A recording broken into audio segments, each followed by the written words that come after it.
c'est peut-être la chose qu'il faut retenir de tout ce que je suis en train de vous dire, hein. C'est que pour un financement participatif, ce qui est hyper important, c'est la communauté que vous allez pouvoir créer et qui va vous suivre dans l'aventure.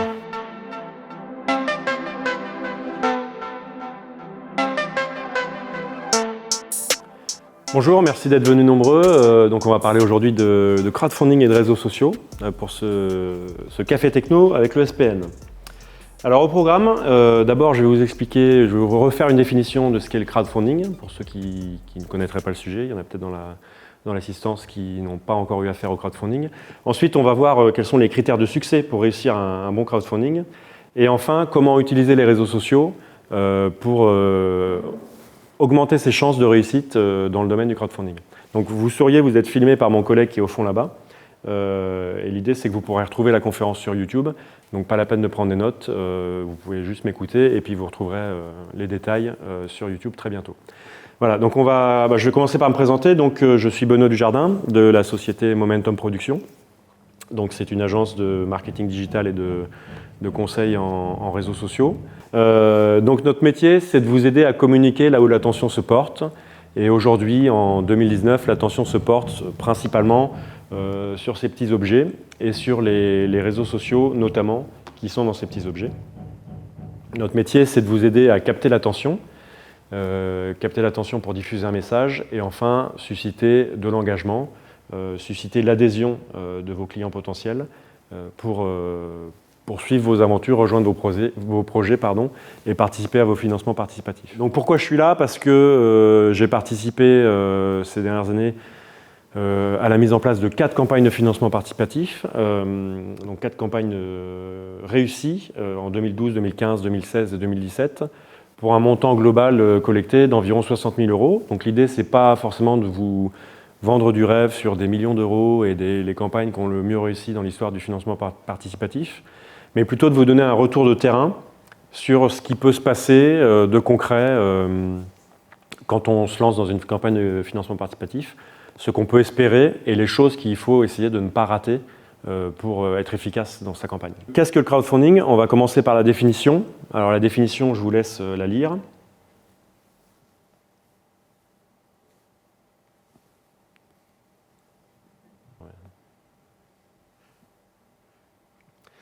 Donc comme vous avez lu, le financement participatif, c'est un mécanisme qui permet aux porteurs de projets, aux entreprises, aux entreprenants de solliciter le public, la foule, crowd en anglais, crowdfunding donc.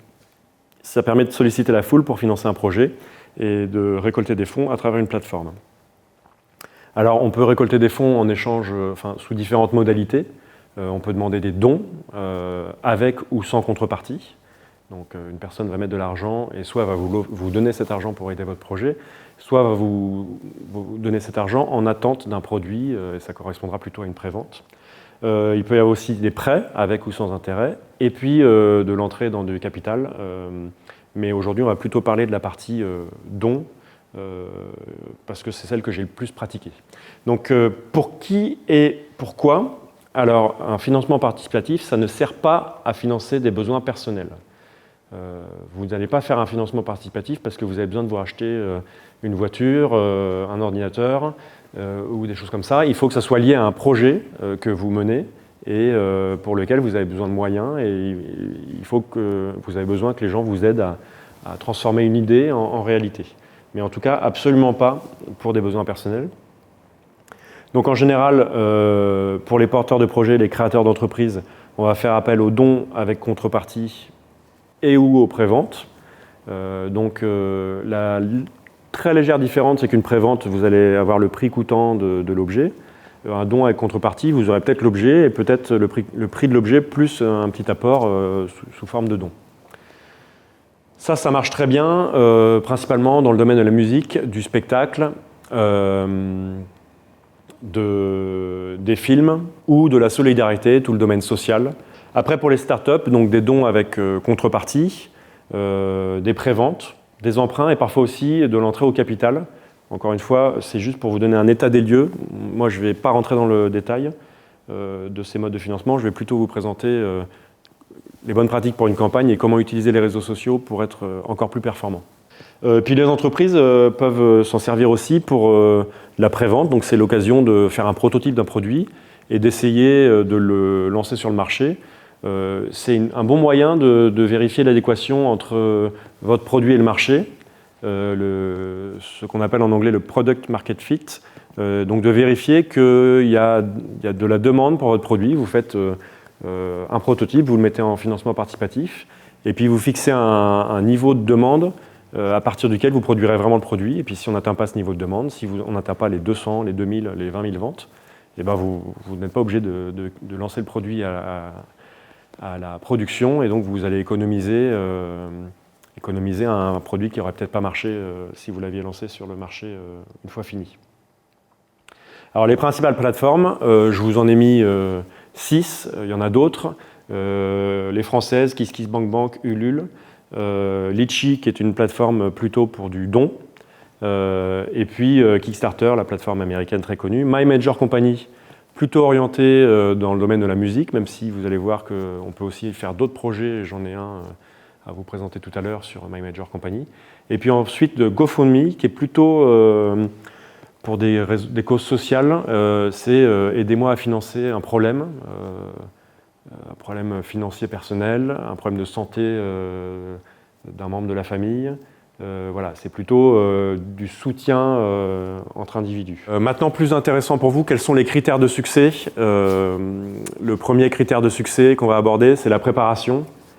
La préparation, c'est quelque chose qui est souvent négligé alors que c'est là où tout se passe. C'est-à-dire qu'au moment où vous lancez la campagne, normalement tout le travail est déjà fait et vous devez déjà savoir si vous allez atteindre votre premier objectif. Donc je vous rappelle quand même dans le contexte d'une campagne de financement participatif, on se dit quel est le projet ou le produit que je veux ou le prototype que je veux financer, combien ça va me coûter, on établit son budget, on peut définir des paliers de financement participatif. Le financement participatif, contrairement aux cagnottes, si j'ai besoin de 90 000 €, si vous récoltez 80 000 €, vous ne les aurez pas, ils seront rendus aux gens. Donc il faut faire attention à la jauge qu'on définit. Et puis par ailleurs, sur certains des projets que j'ai menés moi, on prévoyait toujours un moment où on se disait le dernier coup de boost, s'il est nécessaire, on le fera de notre poche. C'est-à-dire on peut très bien se dire bon, j'ai besoin de 10 000, mais je vais tenter une cagnotte à 15 000, et puis si j'arrive à 12 000, je mettrai les 3 000 de ma poche et je les récupérerai derrière, moins les X% de commission de la plateforme. Donc ça se prévoit. Mais donc la préparation, c'est très important en partant du principe qu'on a besoin de tant d'argent. Donc une fois qu'on a défini son besoin, ce qui est important, c'est d'investir en temps et en énergie sur la présentation de votre projet. Là, je vous ai amené un vrai projet réalisé. Donc ça, c'était mon premier financement participatif en 2012. Donc j'avais suivi un joueur de Poitiers qui s'appelle Evan Fournier, un basketteur, qui avait un potentiel pour jouer en NBA. On ne savait pas encore au moment où on a commencé à le suivre s'il serait recruté par la NBA, parce qu'on a commencé, il avait 18 ans, il a été recruté à 20 ans. Là, ce que je veux vous montrer, c'est comment on fait attention à sa présentation et comment on a une page sur les sites de financement participatif qui doit avoir des éléments qui donnent vraiment envie. Le premier élément qu'on avait fait là-dessus, c'est que, donc vous voyez que sur ce projet, on a récolté un peu moins de 12 000 €. Le premier élément sur lequel on a travaillé, c'est de faire une bonne annonce du film avant même d'avoir fini le film. Les 12 000 €, c'était pour boucler le financement d'un projet qui a coûté entre 20 et 30 000 €. Et donc, la première chose qu'on a fait, c'est faire une bonne annonce du film alors que le film n'était pas fait, mais pour donner aux gens un goût de à quoi pourrait ressembler le produit final. Donc normalement, vous la verrez dans le slide suivant, si la transition Mac-PC c'est bien faite. L'idée, c'est que notre documentaire, c'est absolument pas cette scène. C'est un documentaire caméra à l'épaule, on a suivi le gars. Cette scène nous a au final servi de générique au début du documentaire pour repositionner le sujet. Mais avant de faire le financement participatif, on a passé une demi-journée avec lui dans la salle. Et on s'est dit, on va faire des belles images pour impressionner les gens, leur donner la preuve que c'est un projet sérieux, qu'on peut avoir de belles images et qu'il faut nous faire confiance. Parce que quand on va arriver sur votre page de présentement de projet, si on ne vous connaît pas, on va vous juger que à ce que vous allez montrer. Donc vraiment passer du temps à préparer cette page, à choisir des photos et à travailler son argumentaire. C'est des pages C'est comparable, si vous connaissez dans le domaine du numérique, à ce qu'on appelle les landing pages, donc les pages d'atterrissage, qui sont des sites en une seule page et qui vous présentent un produit ou une offre, et dont l'objectif est vraiment de pouvoir faire passer des arguments et rassurer le client.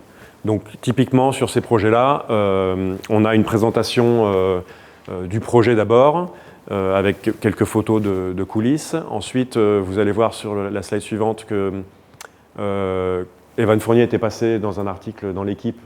On prend tout ce qu'on peut, tout élément extérieur qui peut valider le fait qu'on fait un projet sur quelqu'un de sérieux et de quelqu'un de connu, on l'utilise. Donc là, en l'occurrence, on avait mis l'article du journal L'Équipe sur la page. Et puis, dans la suite de notre présentation, en dessous de ça, on a donc qui sommes-nous, il faut évidemment se présenter le plus dans le détail. Et on n'a pas hésité à utiliser, juste avant, vous avez vu une photo où en fait, donc il y a le co-réalisateur et moi-même, les deux co-réalisateurs, et ça c'est 2 joueurs de l'équipe de France, dont un qui joue en NBA. L'idée, encore une fois, c'est tout ce que vous pouvez apporter comme élément qui crédite votre sérieux, ou votre réseau, vos connexions, est important. Là, je vous en parle pour un film de basket, mais c'est pareil pour tous les produits.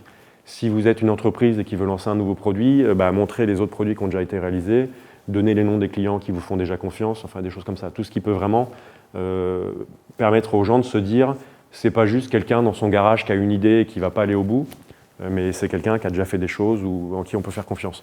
Donc dans la suite de l'introduction sur cette page, on avait été jusqu'à mettre donc une web série qu'on avait créée depuis quelques années qui s'appelait Vie mon match. Donc c'était des épisodes sur Internet qui racontaient l'histoire de la vie du club de basket.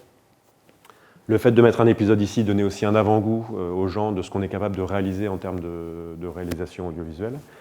Et puis on finissait par des bios de chacun des porteurs de projets en racontant notre parcours. Encore une fois, l'idée, c'est de rassurer les gens qui vont donner et puis aussi de créer un premier lien, de développer l'empathie tout de suite pour que voilà, vous me connaissez, donc je vais vous demander de l'argent, mais vous savez à qui vous allez donner de l'argent. La deuxième partie importante pour la réussite et qui doit être bien réfléchie en amont, c'est qu'est-ce qu'on va proposer en retour. Donc là, je vous fais un cas sur des choses qu'on a fait nous. Et ce deuxième extrait, ça va lancer une vidéo juste après, mais on ira peut-être un peu rapidement sur la vidéo parce que le son n'a pas l'air top. On a tous rêvé de magie et de mondes fantastiques dans notre enfance. Grâce au labo de Warlocks et avec votre soutien, ces rêves pourraient prochainement devenir réalité. Nous avons déjà réussi à créer des cartes enchantées dans lesquelles nous avons enfermé des personnages fantastiques. Grâce à ces objets magiques, les initiés pourront bientôt s'affronter pour conquérir les anneaux de puissance.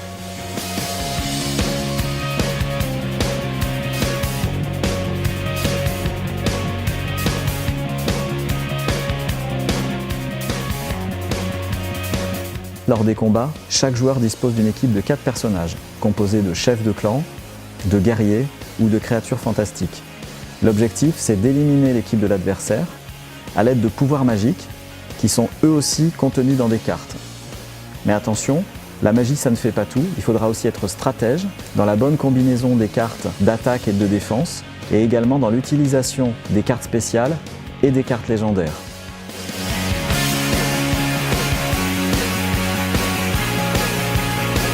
Si certains magiciens aiment se battre, d'autres préféreront rechercher les cartes les plus rares pour constituer la collection la plus puissante et connaître l'histoire et les secrets des Warlocks. Dans nos labos, la magie fonctionne déjà, mais nous avons besoin de votre soutien pour créer de nouvelles cartes et que chacun puisse en disposer.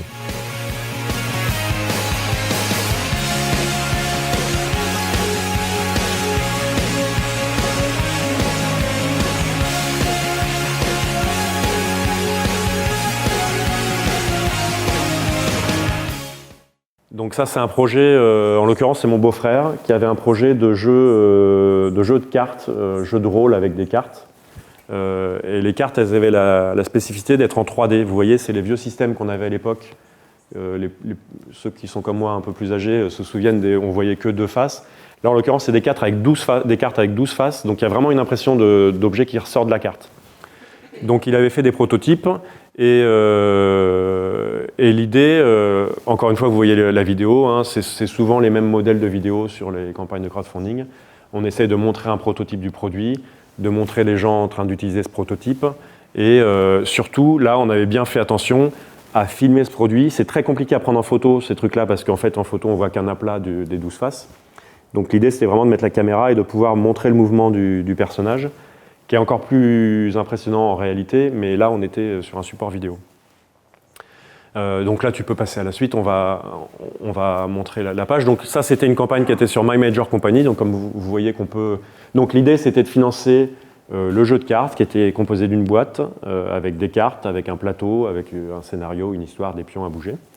Et l'idée, c'était de financer une première production pour lancer... l'objectif, c'était 19 000 €, là-dessus, on a récupéré 20 000 €. L'idée, c'était à la fois de se créer une première clientèle qui serait les gens qui auraient acheté le jeu, parce que vous allez voir les contreparties qui étaient proposées, de se créer aussi un stock de produits qu'on pourrait vendre ensuite, et donc de lancer la dynamique de l'entreprise. Vous avez trouvé des premiers clients, vous avez un stock à vendre, et après vous êtes plus avancé qu'au début de votre aventure, et surtout, vous n'avez pas eu besoin de solliciter un prêt bancaire, par exemple. Le financement participatif est très pratique pour ça.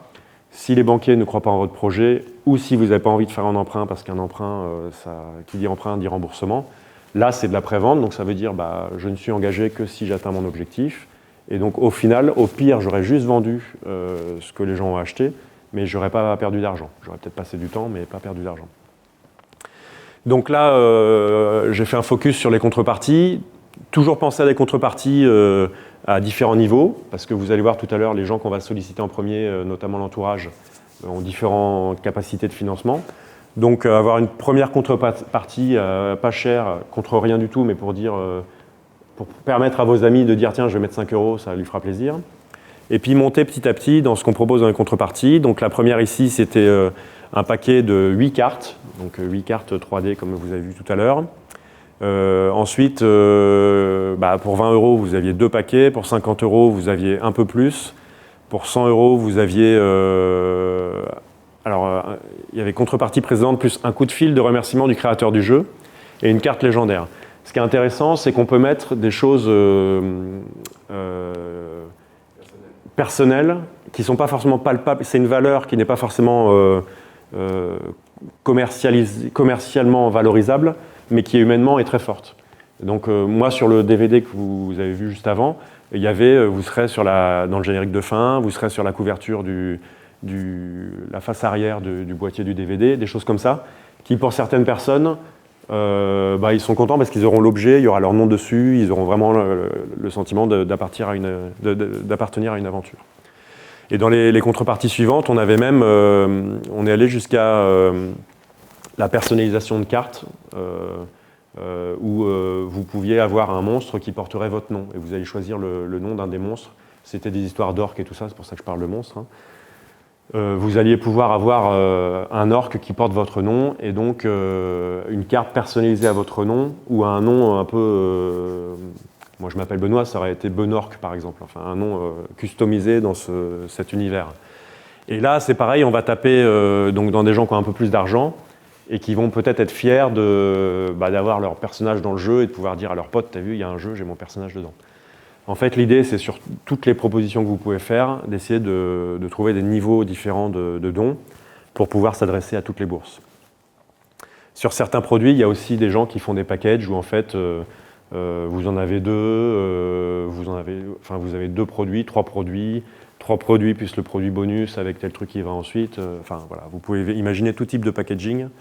Mais c'est très important parce que ça permet de toucher une clientèle diversifiée.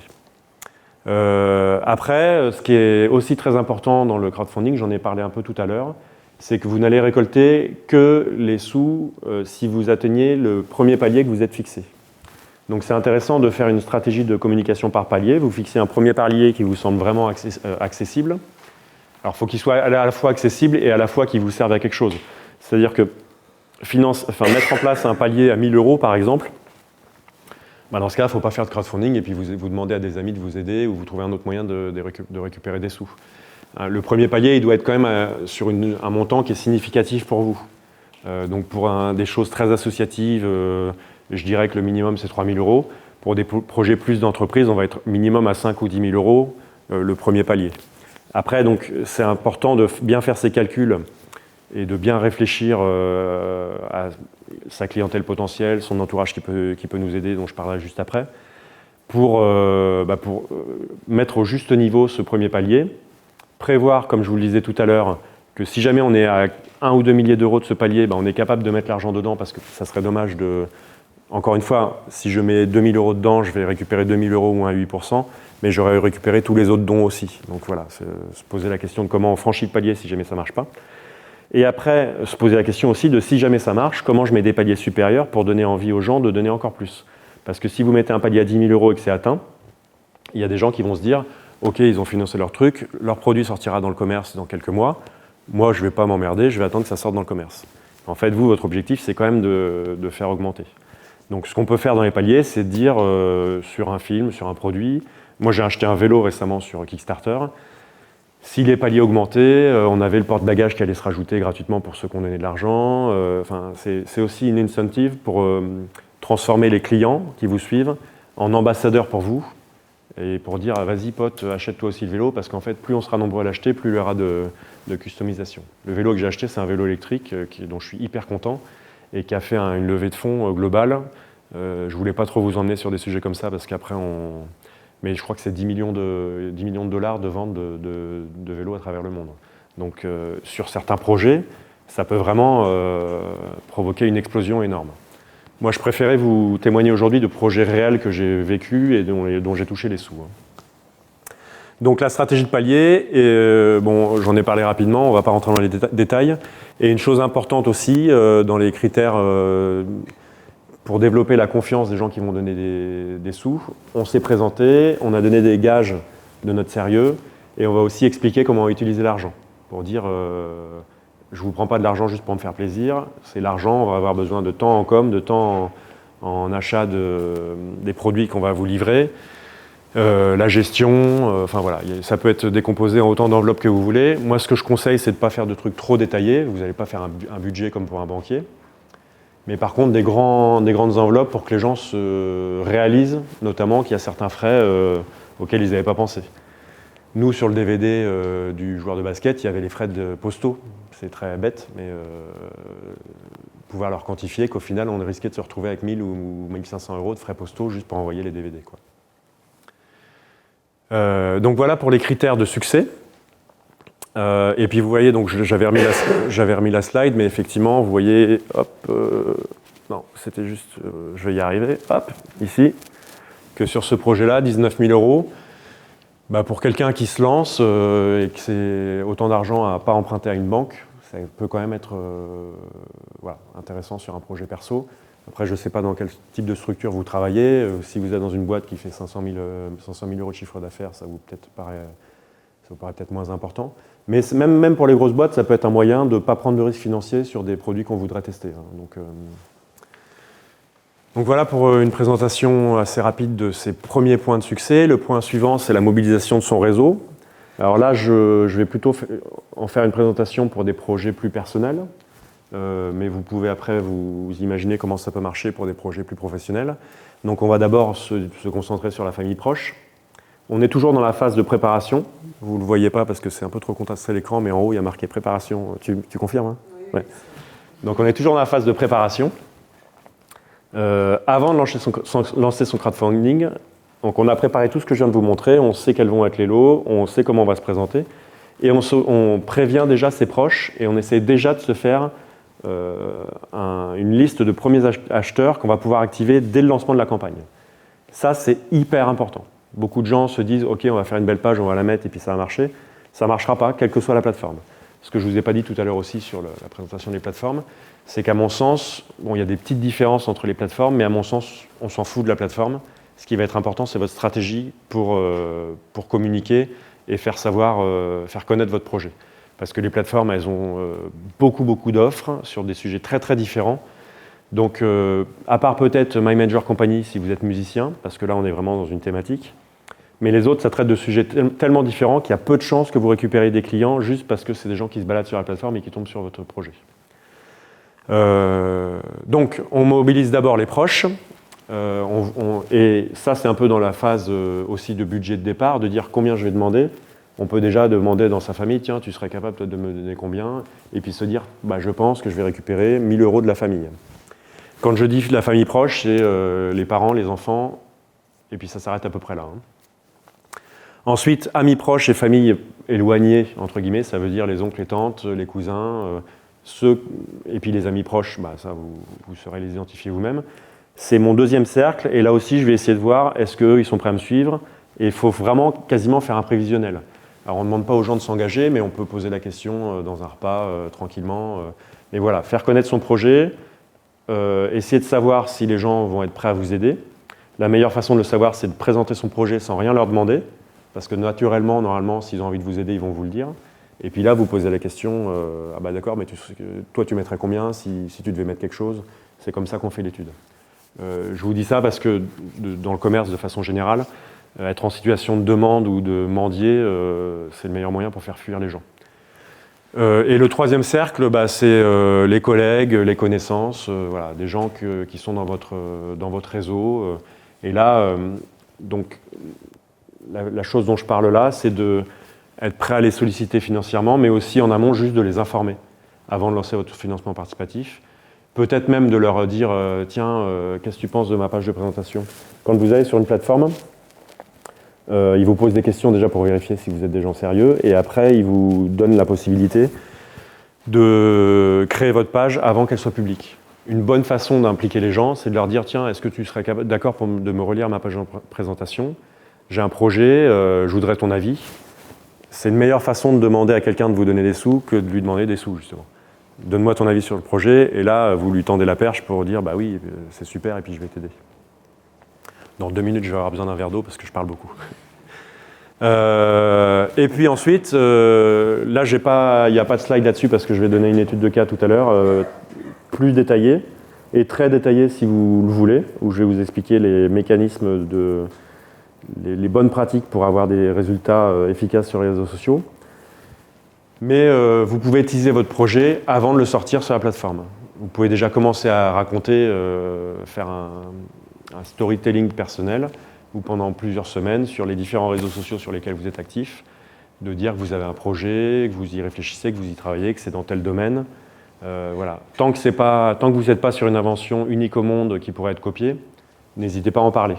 Nous, le film sur Evan Fournier, je ne rentrerai pas dans le détail de ce projet parce que ce n'est pas celui que j'ai choisi en exemple, mais sur le film d'Evan Fournier, on bossait déjà avec le club, on avait déjà le Facebook du club qui était très actif, et on racontait qu'on avait un projet de docu, que ça allait venir et tout ça. On tease, on ne donne pas trop d'éléments, mais on fait monter l'envie. Et puis c'est un peu comme pour les cadeaux de Noël, on en parle avant, les gens y réfléchissent, et puis le désir monte, et après, au moment où vous allez sortir votre truc, vous allez pouvoir activer de l'achat impulsif. Et le dernier point, c'est que la logique de la landing page qui s'applique à tout type de démarche commerciale est intéressante. C'est-à-dire, avant de sortir votre page sur les plateformes, vous pouvez très bien faire une page sur un site où votre objectif, ça va être de présenter rapidement le projet et de collecter des mails. Il y a des histoires de start-up qui ne sont pas dans le domaine du financement participatif, mais qui sont très intéressantes, comme Dropbox par exemple, qui s'est lancé en faisant une démonstration vidéo du produit alors que le produit n'existait pas. Donc ils ont fait une vidéo en disant « Regardez, je prends mon fichier, je le mets, ça va sur Internet, et puis après mon copain peut le télécharger ». Leur présentation, c'était du pipeau parce qu'en fait, ça n'existait pas. Mais ils ont fait cette page, ils ont vu si ça suscitait de l'intérêt, ils ont collecté des contacts clients en disant « Dès que ça sort, on vous informe, laissez-nous votre mail ». Et voilà, et là, vous collectez des emails, et ça veut dire que le jour où vous lancez votre campagne, vous pouvez y aller à fond. On est en train de finir la partie préparation, mais c'est vraiment le plus important, en fait. C'est quasiment plus important que le lancement de la campagne, même si je vais en parler après, enfin, ou que la vie de la campagne. Si vous êtes bien préparé, normalement, vous savez déjà qu'a priori, vous n'allez pas planter votre financement participatif. Et mon approche, moi, du financement participatif, c'est de se dire, on va viser, on va être ambitieux, mais pas trop. On va avoir un objectif raisonnable. Et après, l'intérêt de ce type de financement, c'est qu'on ne sait jamais, sur une bonne rencontre, sur une bonne adéquation produit-marché, ben on demande 10 000 et puis on peut se retrouver avec 150 000.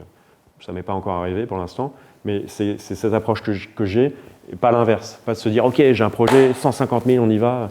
parce qu'il y a très peu de projets qui cartonnent comme ça. Donc voilà, une bonne préparation, ça permet de générer un buzz au lancement.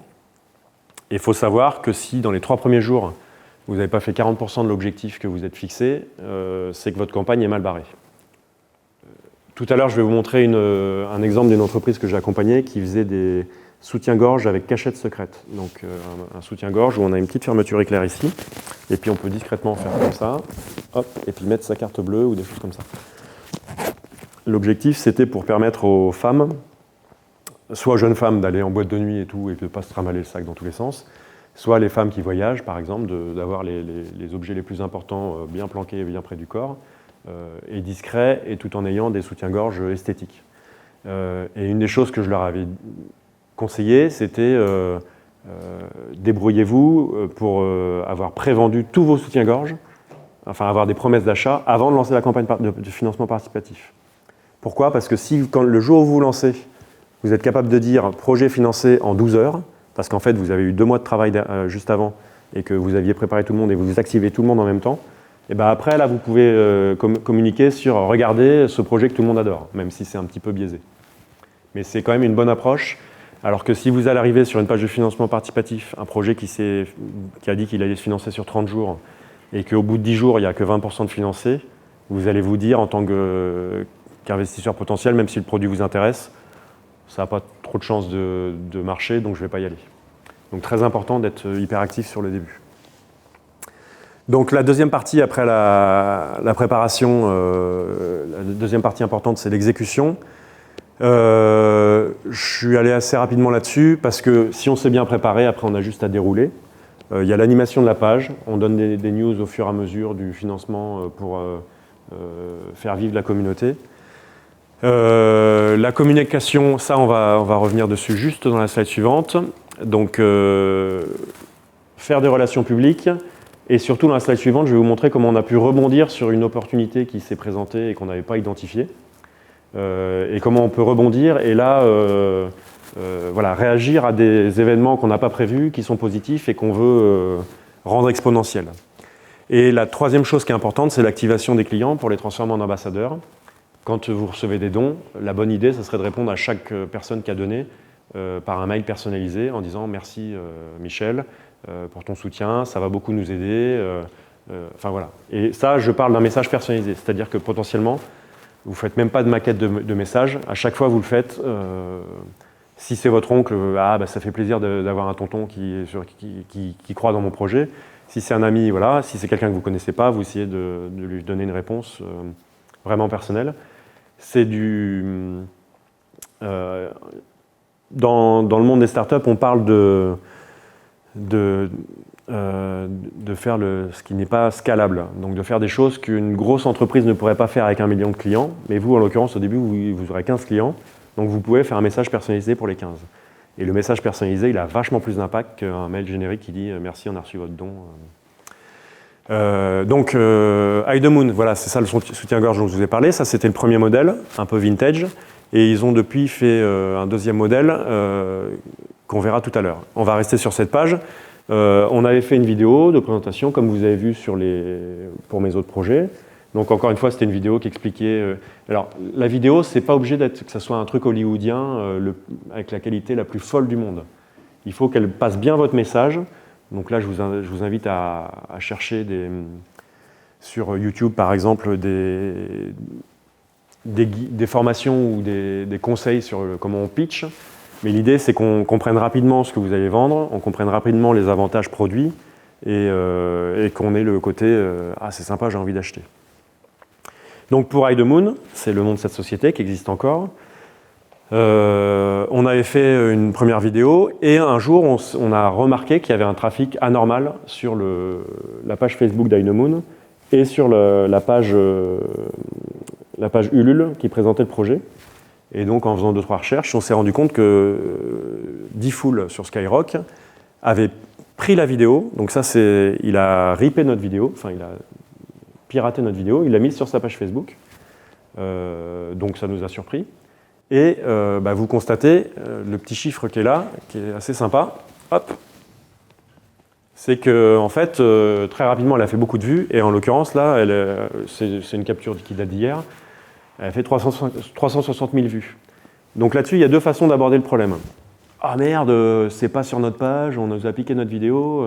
Ça, c'est la façon vision à très court terme et très débile. L'autre façon de voir le truc, c'est waouh, super, on a un super retour presse. Enfin, oui, relation presse, on peut dire ça, parce que c'est sur de la radio. Et donc, génial. Et quand on a vu ça, déjà, on les a contactés pour les remercier.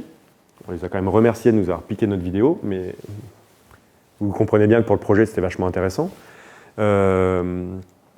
Et on a dit, OK, on va mettre en place sur le site internet du projet et avec un lien qui vient depuis Ulule, on va mettre en place une partie vidéo libre de droit et puis on va proposer à d'autres plateformes de récupérer la vidéo s'ils veulent faire des trucs avec. Parce qu'on avait bien vu que ce concept de soutien-gorge à cachette secrète, au moins amusait les internautes.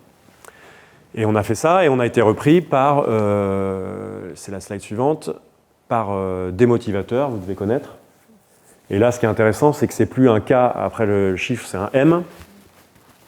Ici, vous voyez, 26 millions de vues pour cette vidéo. Donc ils ont repris nos images et ils ont refait leur vidéo comme ils voulaient. Et eux, comme c'est des sites, c'est des machines à buzz, on est rentré dans le circuit et ça a fait beaucoup de vues. Donc ça, avant de passer à la suite, ça c'est un moyen très intéressant et c'est aussi un autre aspect du financement participatif.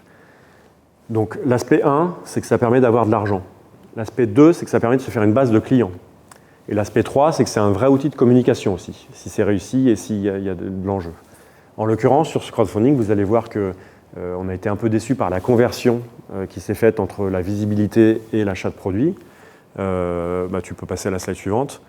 Alors, on a fait 30 millions de vues en cumulé sur les différentes plateformes, ce qui est monstrueux. Hein, et si vous deviez vous payer une campagne pour faire 30 millions de vues, accrochez-vous, parce que ça va vous coûter cher. Donc là, en l'occurrence, pour eux, ils ont eu une notoriété du produit, plus que de la marque d'ailleurs, parce que c'est plus le produit dont les gens se sont souvenus. Ils ont eu un plus notoriété très intéressant, ce qui leur a valu un passage dans une émission sur les inventeurs, sur M6, je ne sais pas si vous la connaissez, je ne sais plus le nom de l'émission, mais avec Jérôme Bonaldi. Bref, donc ils ont eu des retombées télé et tout. Par contre, le problème, c'est ce qu'on va voir juste après, c'est que en termes de transformation, ils ont fait 156 préventes. Donc vous voyez, alors, il faut prendre le truc avec des pincettes.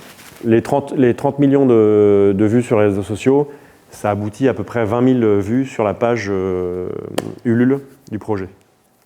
Et ça, on le sait parce qu'il y avait les stats données par Ulule, et parce qu'on avait mis quelque chose dont je vous parlais tout à l'heure qui s'appelle le pixel Facebook, qui est quelque chose de primordial pour votre communication, qui permettait d'identifier tous les gens qui étaient par ailleurs connectés à Facebook et qui sont venus sur le projet. Donc les 30 millions sont devenus 20 000 et les 20 000 sont devenus 150. Donc là-dessus se pose la question que tout entrepreneur doit se poser. J'ai un entonnoir ou un tunnel de conversion qui est comme ça. À quel moment ça a merdé? Ou à quel moment il n'y a pas eu de matching? Donc moi, ce que j'en retiens, c'est qu'on était sur des sites le démotivateur, très divertissement. Donc il y a plein de gens qui ont dû regarder ça parce qu'ils trouvaient ça marrant, mais aucun lien. On a quand même eu 20 000 personnes qui sont arrivées sur la page du financement participatif. Donc c'est pas une conversion si mauvaise que ça, même si 30 millions, 20 000, ça paraît pas beaucoup. Par contre, 20 000, 150, là, il y a un vrai problème. Je ne vais pas passer pour un vieux cochon, mais c'est quand même des vidéos de soutien-gorge. Et il y avait ce côté-là, même si la vidéo avait rien du tout de particulièrement sexy, mais effectivement. Mais ça leur a permis notamment de se dire peut-être qu'on a un problème avec le look de notre soutien-gorge. Et donc ils ont travaillé après sur un deuxième soutien-gorge avec un autre look. Mais en tout cas, la question à se poser, c'est on a réussi notre campagne, parce que à partir du moment où il y a 20 000 personnes qui sont arrivées sur la page pour abonder dans le projet alors qu'on voulait vendre 150 soutiens-gorge, on peut dire que le marketing a marché. Même si 30 millions, 20 000, c'est pas forcément super, le marketing marché, on a 20 000 clients potentiels qui sont sur Ulule. Hein, donc ça veut dire qu'ils ont lu le pitch et tout ça. Par contre, le passage de 20 000 à 150, il faut se questionner dessus. Mais c'est là aussi où il y a encore un avantage, un intérêt du financement participatif, c'est que là aussi, ça vous renvoie à des questions par rapport à vos produits et vos projets. Les gens regardent, mais en fait, ils n'ont pas plus envie que ça, donc qu'est-ce qui ne va pas? L'engagement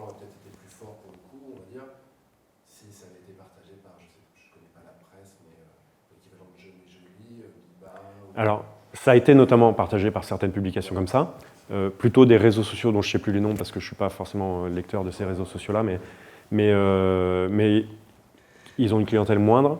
Et donc, mais ça se trouve, et ça on ne peut pas le savoir, ça se trouve que dans les 150, il est possible qu'il y en ait 100 qui viennent d'un petit influenceur sur la mode féminine et que 50 qui viennent des 30 millions.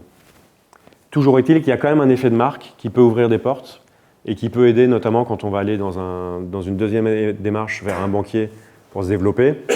Lui, on n'est pas obligé de lui parler du taux de conversion, on peut lui parler de la notoriété de la marque. Donc ils ont quand même réussi leur financement participatif, mais pas autant qu'on aurait voulu. Après, ils en ont fait un deuxième qui a marché aussi, c'est le suivant, où là, c'était des soutiens-gorge, vous voyez, qui est plus discret. Ils en ont vendu 101 en pré-vente. Alors là-dessus, ils ont mis moins de moyens sur la deuxième opération. L'effet boomerang et buzz de la première fois était grillé parce que les plateformes, une fois qu'elles ont montré un soutien-gorge à poche, elles n'ont plus forcément envie d'en montrer un deuxième. Par contre, c'est une entreprise à qui ça a permis quand même de financer les deux premières séries de soutien-gorge. Pour info, c'est deux jeunes qui sortaient tout juste de l'IAE, qui avaient 24 ans, et à qui on avait conseillé d'abord, allez-y direct, faites un emprunt de 30 000 € pour lancer vos productions. Moi, j'étais foncièrement contre parce que je connaissais le système du crowdfunding, et je me disais, écoutez, vous allez pouvoir tester l'appétence du marché pour votre produit sans vous mettre 30 000 € sur la tête. Donc en l'occurrence, au total, ils ont dû lever 20 000 € les deux campagnes cumulées. La deuxième, je n'ai pas les chiffres, mais la première, c'était 12 000. Ça veut dire qu'ils ont eu l'équivalent d'une avance client de 20 000 € qui leur a permis d'avoir des produits, du stock et de continuer à vendre. Donc depuis, ils continuent à développer leur activité. Je ne vous ai pas amené toute la collection, même si monsieur, visiblement, aurait été intéressé. Il y a, le dernier, c'est Tonnerre, qui a un soutien-gorge pour faire du sport. Donc c'est une brassière, c'est un autre look. Alors, le nom de la boîte, c'est Hide the Moon, qui fait référence à une blague quand on parle à des gens qui laissent voir la Lune. Donc je vous laisse comprendre la blague tout seul. Et donc, effectivement, il y a un projet masculin à terme. Mais c'est plus compliqué de mettre des poches à cet endroit-là qu'au niveau de la poitrine. Donc, voilà, ça c'était pour l'idée de, pendant la campagne, être capable de réagir sur des opportunités. Là, en l'occurrence, c'est une opportunité qui a plutôt servi en termes de visibilité et de crédibilité pour les prêts d'honneur et des trucs comme ça, qu'en conversion-vente, mais ça reste intéressant. Et puis, ils ont réussi à financer leur projet, donc au final... et le dernier point, c'est le suivi. Le suivi, c'est hyper important. Il y a beaucoup de projets Kickstarter qui se font une hyper mauvaise réputation. Pourquoi ? Parce qu'ils font beaucoup de promesses, ils vous donnent des délais de livraison hyper intéressants. Et moi, par exemple, j'attends depuis 3 ans un truc que j'ai financé, qui est un module qu'on clip sur l'écran de son ordinateur pour avoir 2 écrans supplémentaires. Et ça s'appelle Slide Enjoy. Si vous voulez les pourrir sur les réseaux sociaux, allez-y. Pardon ? Non, mais pour les pourrir, juste pour les pourrir.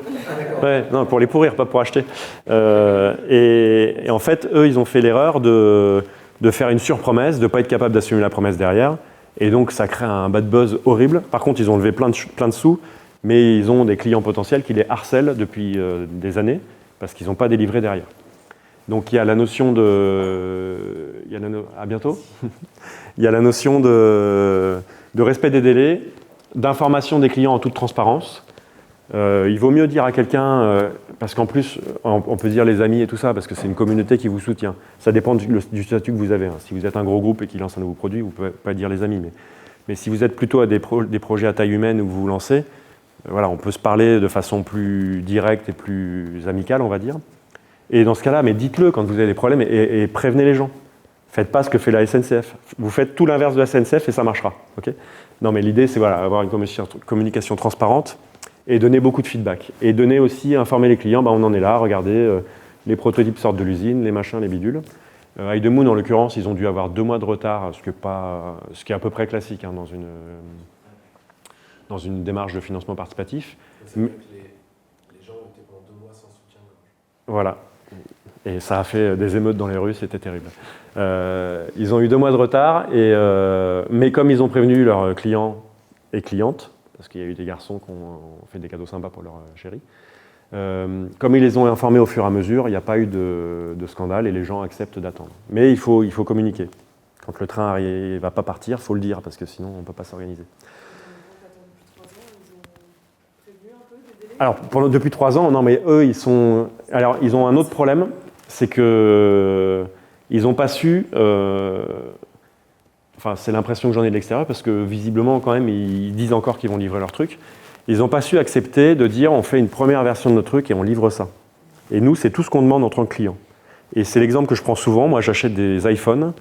Systématiquement, la première version du nouveau logiciel est toute buggée de partout. Et Apple, il ne se pose pas la question de est-ce qu'on fait le truc parfait. Là, ces gens avec l'écran, ils n'arrêtent pas de changer les matériaux de l'écran, les machins, les bidules. Alors qu'au début, ils avaient prévu un système un peu bricolé en bois et tout. Moi, ça m'aurait très bien été un système en bois il y a 3 ans. Et j'aurais peut-être acheté le 2e produit 3 ans après. Donc ne pas être trop romantique sur son produit et s'engager sur quelque chose et le tenir. Et pas se... Pardon ? Oui, voilà, c'est des ingénieurs. Et alors, je comprends les gars qui se disent ouais, mais on pourrait faire encore un peu mieux et tout. Non, nous on veut pas mieux, on veut le produit. Et en plus, c'est très con en termes de commercial parce que Apple, ils font ça très bien. Ils vous sortent un iPhone pas fini avec pas toutes les options. Et puis après, ils rajoutent 2 options. Et puis vous achetez comme un con. Moi en l'occurrence, mais je sais pas pour vous. Voilà, donc là, c'était pour la partie les points clés de succès. Et maintenant, on va parler, on va rentrer plus dans le détail de l'utilisation des réseaux sociaux. Et c'est là où, si vous avez des questions, n'hésitez pas. Donc, l'utilisation des réseaux sociaux. Alors, on va passer très vite sur les chiffres parce que, donc, 2 façons de rentrer d'arriver à un contenu sur Internet aujourd'hui, de façon majeure. Les moteurs de recherche et les réseaux sociaux.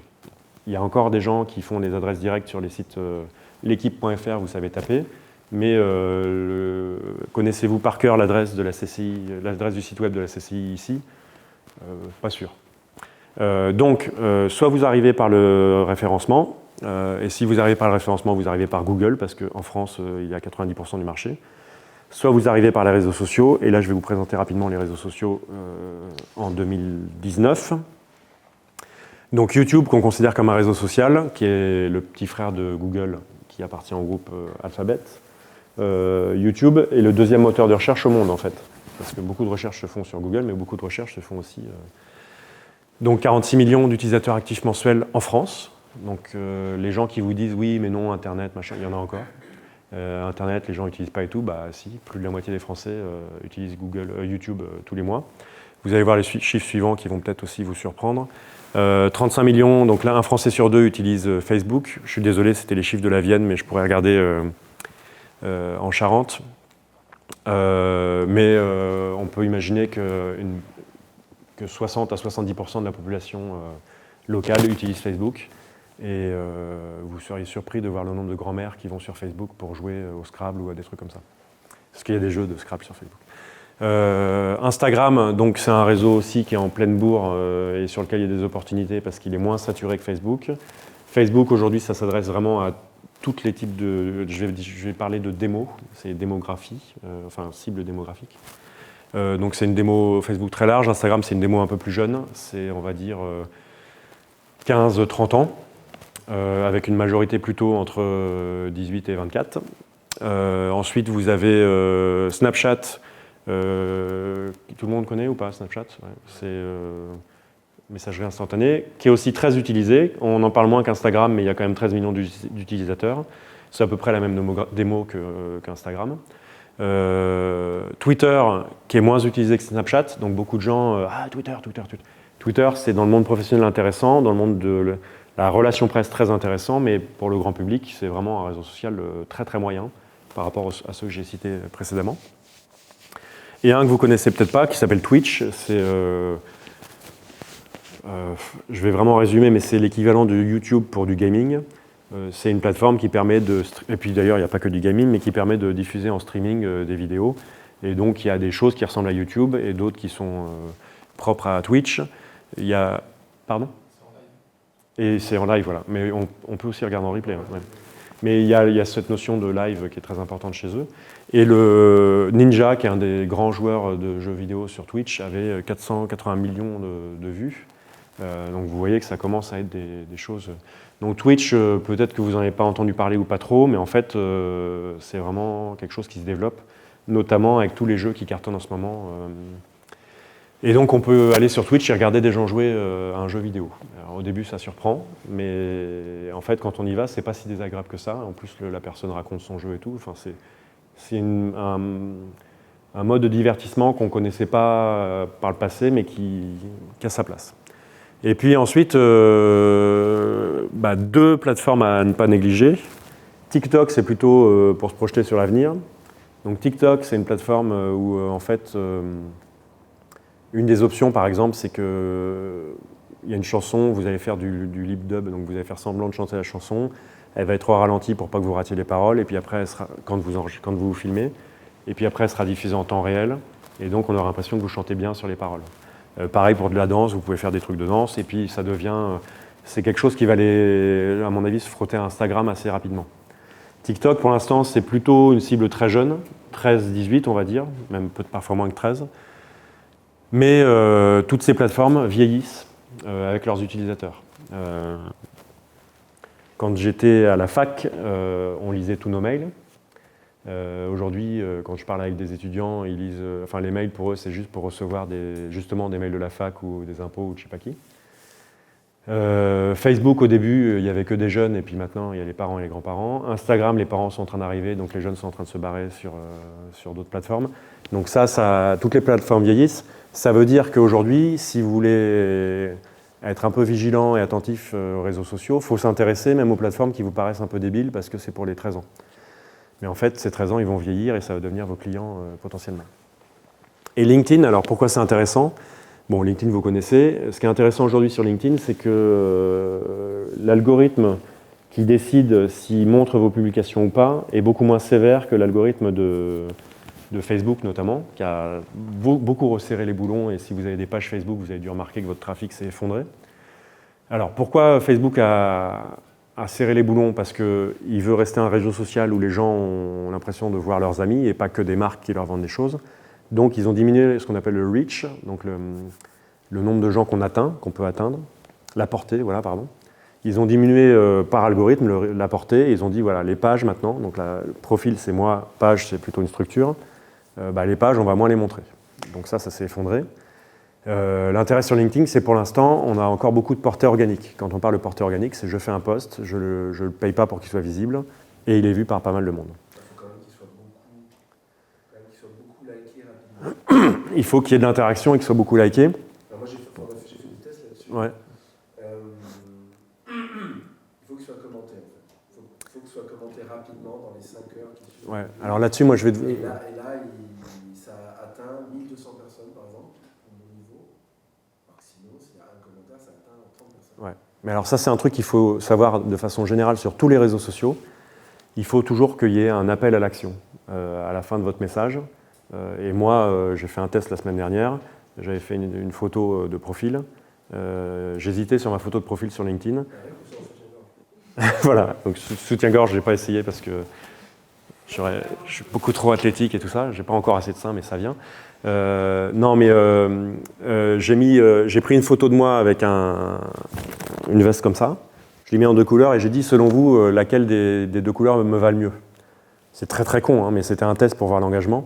J'ai eu 19 000 vues sur ma publication parce que les gens ont dit « Ah, le bleu te va bien, le machin va bien ». Donc c'est très con, mais moi ça me permet de... Sur LinkedIn. Donc ouais, non, c'est un très fort taux d'engagement, mais... Parce que ce genre de choses fonctionne sur LinkedIn. En fait... On est quand même sur un réseau professionnel. Ouais, mais je leur ai dit, les gars, c'est pour quand je fais des conférences, j'ai besoin de donner une photo de moi, laquelle vous préférez. Donc ils se sentent... L'idée, c'était d'engager les gens. Par contre, un truc qui m'intéressait, c'est à un moment, c'était pour cette conférence, le SPN me dit « Est-ce que tu peux te présenter ?» C'est chiant à écrire un texte de présentation. J'ai fait un truc et je l'ai mis sur LinkedIn et j'ai dit à mon réseau, et j'ai pas dit « Cher réseau, hein, faites pas ça parce que... » mais j'ai dit aux gens « Qu'est-ce que vous pensez de ce texte de présentation ?» On me le demande. « Et vous, comment vous décririez mon activité, vous qui me connaissez ?» Et en fait, là, il y a plein d'engagements. Pourquoi ? Parce qu'on donne la parole aux gens. Et en plus, moi, ça me fait des feedbacks vachement intéressants, parce que j'ai par exemple eu l'ancien directeur du Futuroscope avec qui j'ai travaillé, qui m'a dit « Ouais, t'as oublié de dire que tu faisais ci ou que tu faisais ça. On a de l'engagement de qualité. » Et donc moi, j'ai réécrit ma mini-bio pour ce genre d'intervention avec ma communauté LinkedIn. Donc c'est sur des posts comme ça, à mon avis, que vous pouvez faire des choses. Surtout pas sur des posts, acheter mon four micro-ondes ou acheter mon nouveau produit, parce que ça, on reçoit que de ça, c'est insupportable, quoi. Bon, mais j'ai fait un petit aparté, mais c'était pour vous dire qu'il y a beaucoup de... Traduction de Rich, tu m'as dit quoi? La portée. Ouais. On est vraiment des blaireaux dans le monde de l'informatique parce qu'on parle en anglais comme... Donc oui, la portée sur LinkedIn est encore intéressante. Donc si vous avez des projets, n'hésitez pas à... Ouais, alors donc la pub est très chère sur LinkedIn, la pub sur Facebook est de plus en plus chère. La pub sur LinkedIn, aujourd'hui il y a un créneau sur la portée sur LinkedIn. Dès que LinkedIn aura atteint sa masse critique, la portée va s'effondrer et puis il faudra payer. C'est pour ça qu'il faut être attentif aux différentes plateformes. Et quand il y en a une où il y a de la portée, il faut y aller à fond parce que donc demander coupe de cheveux, sweatshirt et tout ça, poser des questions aux gens, vous verrez, c'est pas mal. Donc voilà, ça c'était un petit... pour refaire un... Je ne savais pas si dans la salle il n'y aurait pas des gens qui ne connaissent rien aux réseaux sociaux, donc je voulais refaire un état des lieux. Maintenant, l'étude de cas pour être dans le très concret. Je vais vous parler d'un projet de financement d'un documentaire. Bonjour, je suis Vincent Hulin, coureur de l'extrême, et à partir de mardi, je participe à la Transpyrénéa, la traversée des Pyrénées, 900 km, plus de 55 000 mètres de dénivelé positif, le tout à réaliser en moins de 16 jours. Pour cela, on aura un sac sur le dos, on sera vraiment en autonomie. Ça fait plus d'1 an que j'y pense, ça fait 6 mois que je me prépare très sérieusement, quasiment 6 à 7 fois par semaine au niveau des entraînements. Suite à l'apparition de mon livre et de son bon accueil, coureur de l'extrême, une boîte de prod était venue me trouver pour tourner un film Inside. Malheureusement, il y a quelques jours, elle m'a expliqué que le projet tombait à l'eau et moi j'ai malgré tout envie de partager cette aventure avec vous, vous expliquer comment ça se passe, comment à un moment quand le corps ne veut plus, eh bien, la tête fait qu'on veut toujours courir encore et encore. Donc voilà, je veux quand même réaliser ce film, j'ai trouvé une équipe de prod qui est prête à s'investir avec moi, mais pour cela on va avoir besoin de vous et donc à partir de demain, je lance un système de crowdfunding et vraiment, si on s'y met tous, on peut faire un super documentaire inédit et ça sera vraiment une grande première. Je compte sur vous. Donc on ne dit pas crowdfunding, hein, ça c'est Vincent Hulin, on dit crowdfunding, crowd comme la foule, hein, le financement par la foule. Donc vous avez compris l'idée, il partait pour une course de 15 jours, traverser les Pyrénées sur 800 km. Ça faisait plus d'1 an qu'une boîte de prod bossait avec lui disait c'est bon, on va te faire un film. Et en fait, il est planté une semaine avant et il vient voir Bibi en me disant bah, est-ce que tu peux faire un docu avec nous?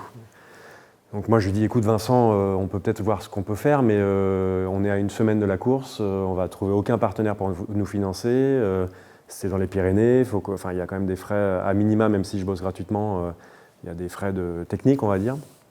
Et donc je lui ai dit bah écoute on va faire un financement participatif avec comme objectif au départ de se dire justement pas un financement participatif parce qu'on n'avait pas le temps de préparer toute la phase de préparation dont je vous ai parlé tout à l'heure.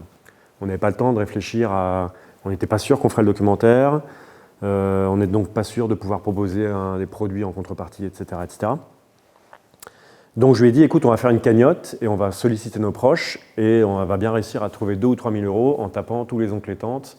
Lui, il est journaliste à Poitiers, donc il a un réseau quand même assez important.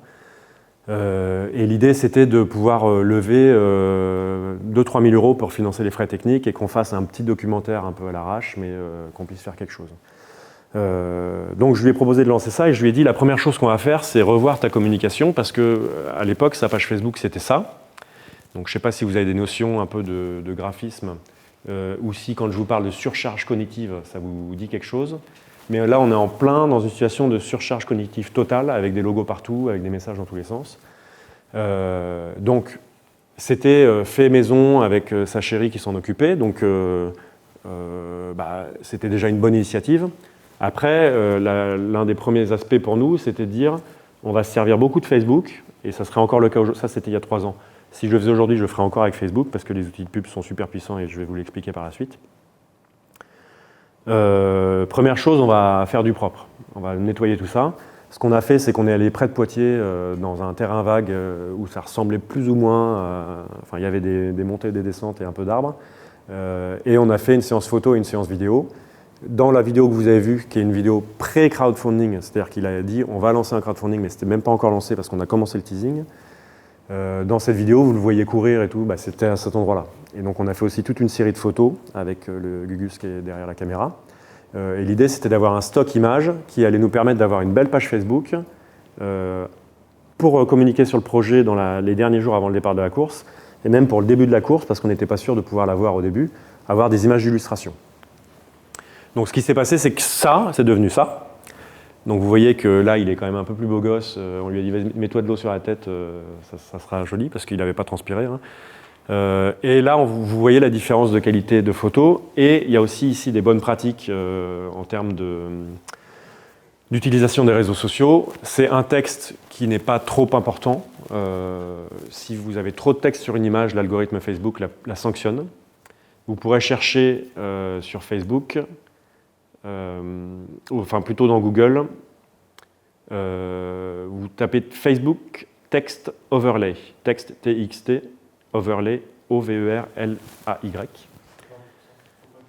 Ouais, c'est 20%, mais en fait, le Text Overlay, c'est un outil qui vous permet d'injecter votre photo dans Facebook, et lui, il vous dit bleu, blanc, rouge, en fait. Enfin, rouge, orange, vert. Et donc, si vous êtes vert, ça veut dire c'est bon, l'algorithme ne vous sanctionnera pas. Si vous êtes rouge, ça veut dire il y a trop de texte sur votre photo, vous allez perdre en visibilité.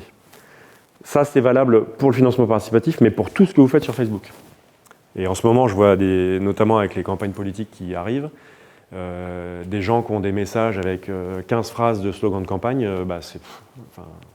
rien qu'en mettant la photo dans Facebook, ils se tirent une balle dans le pied parce qu'elle ne va pas être diffusée largement. Et là, ce qui est important dans ce type de publication, c'est pour ça que je voulais vous le montrer, c'est 1, on a un visuel qui accroche et qui est de qualité.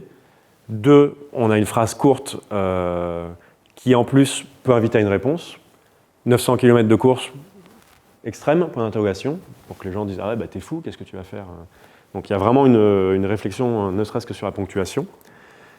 3, tout en bas, un petit lien raccourci vers la page Facebook. Donc vous savez que si vous avez une page Facebook, vous pouvez faire fb.com/ le nom de votre page pour avoir une URL raccourcie. Sur ce projet-là, on n'avait pas le temps de faire un site web et tout ça, donc on s'est dit on va tout mettre sur Facebook et notre point d'entrée, ça sera Facebook. Et puis surtout, contrairement à ce que vous diront peut-être certains pros du marketing digital, on peut mettre des commentaires longs, des descriptions longues dans un post Facebook. En fait, la seule question qui se pose, c'est de quoi vous parlez et est-ce que vous avez une approche engageante dans ce dont vous parlez. Là, on était parti pour raconter l'histoire d'un mec qui traverse les Pyrénées en courant. Donc on savait qu'on allait pouvoir mettre du texte et que les gens liraient le texte. Après, sur d'autres domaines, peut-être qu'il faut mettre des trucs plus courts. Mais... En général, le texte long engage plus les gens qui vont tenter de s'engager. Oui. Et c'est pas plus mal parce qu'en fait, moi, ce qui m'intéresse, c'est d'avoir des gens qui vont... Moi, en général, je communique pour des gens qui sont prêts à acheter. Ça ne m'intéresse pas de communiquer pour des gens dont je sais qu'ils ne vont pas être intéressés pour acheter auprès de moi. Et je vous... Dans plein de domaines, de communication politique, comme sur les réseaux sociaux. Voilà. À ça, Et ça, vous allez le voir, c'est une très bonne remarque, et vous allez voir après que c'est comme ça qu'on fonctionne sur toute la stratégie de marketing digital sur Facebook. Il y a d'autres moments où on va pouvoir mesurer l'engagement des gens et ne communiquer qu'auprès de ceux qui sont vraiment intéressés.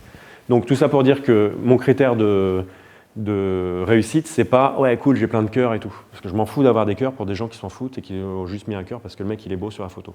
Je préfère avoir des cœurs sur des gens qui s'engagent et qui lisent le texte. Donc, on a lancé une stratégie de storytelling autour de l'aventure.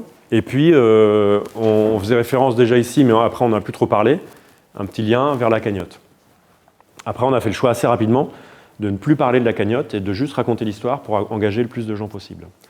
Je vous dis ça sur une aventure de quelqu'un qui traverse les Pyrénées. Mais dites-vous que vous faites un nouveau produit qui a un caractère innovant. L'aventure des gens qui travaillent ou un festival ou ce que vous voulez, l'aventure des gens qui travaillent sur ce produit où vous montez votre entreprise, cette aventure-là, elle a un intérêt à être racontée. Souvent, on se dit « mais c'est pas intéressant ce que je fais ». Bah si vous êtes en train de monter un projet qui vous tient à cœur, racontez que ça vous tient à cœur et racontez où vous en êtes et racontez votre galère parce que votre banquier vous a dit non, c'est quelque chose qui engage les gens. Et qui n'a pas pris un nom de son banquier? Qui a pris un nom de son banquier dans la salle? Levez la main, voilà. Donc, quand vous avez vécu ça et que la personne vous raconte ça, ça vous fait un lien, une connexion un peu plus intime avec la personne qui vous écoute, et ça crée plus d'engagement et plus d'empathie. Donc dites-vous bien que là, je vais vous présenter un truc dans le domaine du sport, mais ça s'applique à tout. Hein.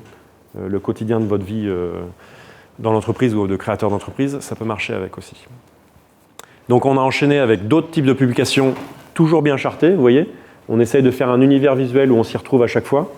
Et comme ça, quand on voit passer la publication dans son fil d'actualité, on se dit « Ah ok, c'est Vincent Hulin, c'est l'aventure ». Donc vous voyez que c'est toujours la même... Mais ça, c'est des logiques génériques de charte graphique, hein, vous connaissez dans d'autres domaines. C'est pas parce qu'on est sur les réseaux sociaux qu'on n'a plus à respecter les histoires de charte graphique. Tu verras la suite sur YouTube. Au revoir. Donc je vous passe... j'ai déjà fait une autre conférence où je parle pendant 1h30 de ce projet-là. Je vais vraiment que au point essentiel. Donc une fois que vous avez créé votre page, vous avez relooké votre page pour qu'elle soit propre, il y a quelques publications qu'il faut absolument faire, notamment celle-là. Ça, c'est juste une capture d'écran. Mais les gens, quand ils suivent une page, il doit y avoir marqué « abonné » aujourd'hui, parce que des fois, ça... Abonné, vous avez une petite flèche en dessous, quand vous cliquez, vous pouvez dire « je veux voir en premier ». Ça, quand on clique sur « je veux voir en premier », c'est pareil sur les smartphones, ça veut dire que la personne qui suit votre page va dire à Facebook « attends, l'algorithme sur la portée, là, tu ne l'appliques pas à moi parce que moi, j'ai envie de voir ce qui se passe sur ce truc-là ». Donc, invitez les gens qui vous suivent et dont vous sentez déjà un intérêt pour vous à activer ce truc-là qui va diminuer la pénalisation que Facebook vous applique. Après, je n'ai pas mis de slide là-dessus, mais il y a aussi un truc intéressant à mettre en place, c'est des groupes Facebook. Donc privés ou pas privés, mais moi ce que je recommande c'est plutôt un groupe privé. Et l'intérêt, on l'avait fait avec Vincent Hulin, on avait un groupe privé, à chaque fois que quelqu'un faisait un don sur la plateforme Litchi, il était intégré dans le groupe privé et on lui donnait des infos en scoop, en fait. Où on l'interrogeait sur qu'est-ce que vous pensez de la couverture de l'affiche du film. Enfin, on lui donnait la parole sur plein d'éléments. Ce faisant, on l'engageait, il participait à l'aventure et potentiellement il pouvait devenir pour nous un ambassadeur auprès d'autres gens. Ensuite, ce qui s'est passé dans la première étape pour nous, je vais prendre un exemple qui va être très clair, quitte à être un peu surprenant, on va dire. C'est l'exemple de la boîte de nuit. Pour vous parler de taux de conversion, je viens de loin, accrochez-vous. Si vous allez en boîte de nuit et que vous allez voir une jeune fille au bar en boîte de nuit et que vous lui dites « ouais, tu voudrais pas que je t'embrasse », a priori, votre possibilité de taux de conversion est assez faible. Sauf si vous êtes Neymar peut-être, ou je ne sais pas quel footballeur, et encore. Donc on est d'accord que ça, vous l'avez intégré, c'est quelque chose qui vous paraît normal. Pour autant, il vous arrive d'aller sur les réseaux sociaux, d'aller sur LinkedIn, de prendre quelqu'un en contact, et le premier message que vous lui envoyez, c'est « tiens, ça t'intéresserait de prendre une assurance vie, machin, bidule ». C'est la même chose que d'aller voir une fille en boîte de nuit et lui demander de l'embrasser. Donc, pour la boîte de nuit, la bonne idée, c'est peut-être de commencer à discuter, d'essayer de voir si on a des atomes crochus, puis d'échanger avant de voir si une transaction est possible. Ben, c'est la même chose sur le marketing en général et sur les réseaux sociaux en particulier. Donc nous, dans notre première étape, on s'est dit, notre volonté, c'est de faire que des gens s'intéressent à notre aventure. Encore une fois, l'aventure, c'est pas forcément juste un gars qui court la montagne, ça peut être toutes vos aventures de création d'entreprise. Et donc, on s'est dit, on met au clean la page, on va raconter tout ce qui se passe. Donc, je ne vous ai pas mis, mais pendant toute la course, il y avait 3 publications par jour qui disaient où il en est de la course. Aujourd'hui, il a eu mal au ventre parce que c'est des trucs très concrets. Cette nuit, il a dormi que 2 heures, il a des ampoules, des choses comme ça. Et après, la volonté, c'était d'augmenter le nombre de gens qui s'intéressent à notre storytelling. Pour ensuite, plus tard, essayer de voir si on pouvait faire une transaction avec eux. Mais d'abord, essayer d'élargir le nombre de gens qu'on peut intéresser. Et donc ça, pour ça, Facebook a des outils très bien foutus de ciblage. Et donc, on avait préparé une vidéo que je vais vous montrer juste après. Mais d'abord, je vais vous expliquer, donc c'est une vidéo publicitaire, qu'on a utilisée sous la forme de dark posts. Donc les dark posts dans Facebook, c'est des pubs, en fait, qui ne sont pas du boost d'une publication qui est dans votre page. Donc dans votre page, vous pouvez publier, puis en dessous, il y a un bouton booster. Ça permet qu'il y a plus de gens qui voient cette publication. Un dark post, c'est une publication programmée depuis la plateforme de publicité de Facebook et qui vous permet de dire je vais faire une publication qui ne sera vue que par des gens que je cible. Alors, sauf s'ils la partagent, leurs amis les verront, mais ce n'est pas une publication qui va être dans mon flux d'actualité. L'intérêt du dark post, c'est que ça vous permet d'envoyer des messages différents, adaptés à différentes cibles, sans polluer trop le contenu de votre page principale, et surtout de faire du sur-mesure pour les gens que vous ciblez. Là, en l'occurrence, ce n'est pas vraiment sur le message qu'on a travaillé le sur-mesure, mais on aurait pu. Donc, c'est les logiques d'A/B testing dans le monde des startups. Demain, vous voulez changer le logo de votre entreprise, vous avez 3 propositions. La bonne façon de faire, c'est pas forcément de demander à 4 gars dans l'entreprise ou à l'agence de com, ouais, c'est quoi le mieux? Ouais, c'est bleu parce que bleu, ça veut dire que machin bidule. Une bonne solution aussi, c'est de tester auprès du public et de voir laquelle est le plus liké, lequel logo est le plus liké ou quelle offre commerciale est la plus likée. Donc ça, c'est la logique de l'A/B testing. Là, je vais vous montrer comment on a fait de l'A/B testing sur le ciblage. Donc Facebook vous autorise à cibler des gens selon un certain nombre de critères. Ce n'est pas très explicite la façon dont les critères sont identifiés, mais on peut imaginer que... Alors déjà, on peut cibler des gens qui sont intéressés par des grandes marques. Vous pouvez cibler les gens qui aiment Nike. On peut imaginer que comment ils font pour savoir qui sont les gens qui aiment Nike, c'est les gens qui aiment la page Nike ou qui ont aimé des publications de Nike. Mais vous pouvez cibler aussi beaucoup d'autres choses, en dehors des aspects démographiques sur lesquels on reviendra ensuite. Donc nous, on s'est dit comment on fait pour augmenter notre potentiel client avec des gens qui vont s'intéresser à quelqu'un qui va courir pendant 15 jours dans les Pyrénées. On est parti sur 3 cibles. La première, c'est cibler des gens de Poitiers, parce que Vincent Hulin, journaliste à Poitiers à France Bleu Poitou, on s'est dit, et là c'est du doigt mouillé, hein. On se met autour d'une table, on discute et puis on évoque des idées. Donc on s'est dit, peut-être qu'il y a une cible, c'est les gens de Poitiers. Après, on s'est dit, OK, il va faire une course qui s'appelle un trail. Est-ce qu'on peut cibler le mot trail dans Facebook? En fait, c'était très général, donc ça ne nous intéressait pas.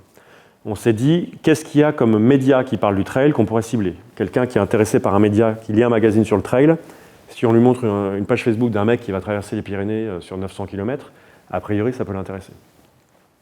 En l'occurrence, on n'a pas trouvé, il n'y avait pas de publication, il n'y avait pas de groupe Facebook suffisamment important autour d'une marque, autour du trail, pour qu'on puisse cibler ça. Donc on s'est reporté sur le truc qu'on a trouvé le plus proche, c'était Jogging International, qui est un magazine. Et on s'est dit, OK, un lecteur de Jogging International, potentiellement, peut s'intéresser à quelqu'un qui court un peu plus que du jogging dans la montagne. Et la troisième hypothèse qu'on a faite, c'est on va cibler les gens qui sont fans de stars du trail. On en a identifié 5. Moi, j'en connaissais une qui s'appelle Kilian Jornet, peut-être que vous connaissez, qui court très vite dans la montagne. On en a identifié 5, et là, on a vu qu'à chaque fois, il y avait des gens qui les suivaient. Donc là-dessus, on a pris une pub, que vous allez voir juste après, et on l'a envoyé, on a mis le même message partout, parce qu'il faut que tout soit égal par ailleurs pour qu'on puisse savoir quelle est la population qui réagit le mieux. Si on avait changé le texte, ça aurait peut-être été le texte qui aurait fait la différence de clic par rapport au contenu. Et donc, on a envoyé la pub suivante, qu'on va lancer en même temps, comme ça vous aurez le son. Vous avez fait 3 publications différentes.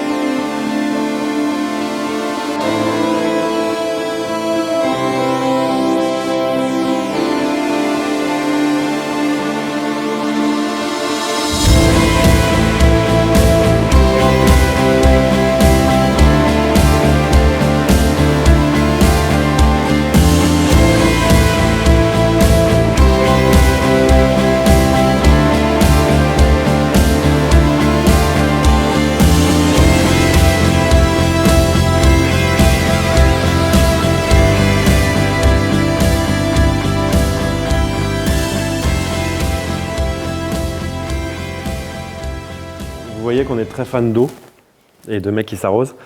Il y a plusieurs choses à noter sur cette publication. Un, elle est dans un format carré.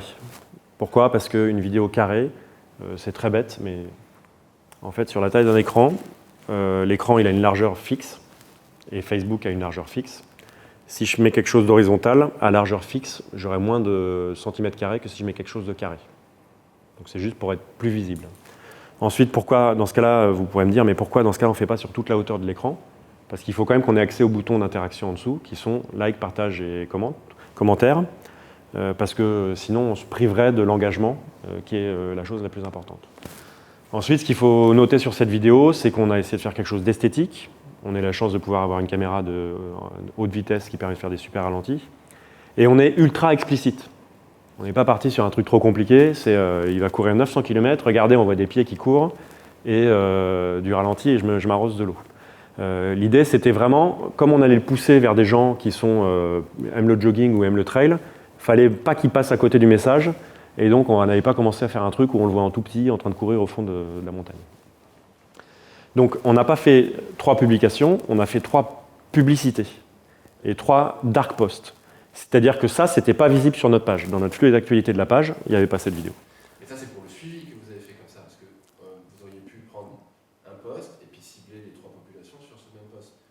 Mais vous n'auriez pas pu voir les clés de transformation. Voilà, en fait, et surtout, en fait, le même post, en fait, ouais, ça aurait mélangé tous les résultats. Là, parce que même si on avait fait les uns après les autres, enfin, t'imagines les calculs pour comparer. Donc la première semaine, c'était eux, on a fait un calcul, ok, le taux de transformation était ça, mais après, il y a eu... Voilà. Là, l'idée, c'était... Et après, on peut aussi avoir des messages plus discriminants, au sens positif du terme. Sur un sujet basket, par exemple, je fais un tout petit aparté là-dessus, justement. On a organisé un tournoi qui s'appelle Urban PB, donc c'est un tournoi de basket 3-3, de rue, et qui finit par une finale à Poitiers, sur la place centrale de Poitiers, avec plein de joueurs, et puis c'est un événement qui est tous les étés. Pour arriver à ce tournoi final, il faut se qualifier dans un tournoi qualificatif organisé par les clubs locaux. Et on avait une problématique de comment on fait pour que les clubs locaux décident d'organiser un tournoi, sachant que les dirigeants des clubs locaux, c'est en général des bénévoles, en général retraités parce que c'est eux qui ont le temps, et donc, a priori, pas pile poil dans notre cible de ciblage Facebook. Et ben pour ça, on avait fait un message qui était un basketteur poitevin qui parlait face caméra, qui disait « Toi, t'es basketteur, tu savais que tu pouvais organiser un tournoi de qualification dans ton club? Parle-en à tes dirigeants. » Et en fait, ce message-là, on l'avait envoyé sur une cible des gens qui aiment le basket dans notre zone géographique, avec donc ce message très ciblé sur « Toi, t'es un basketteur ».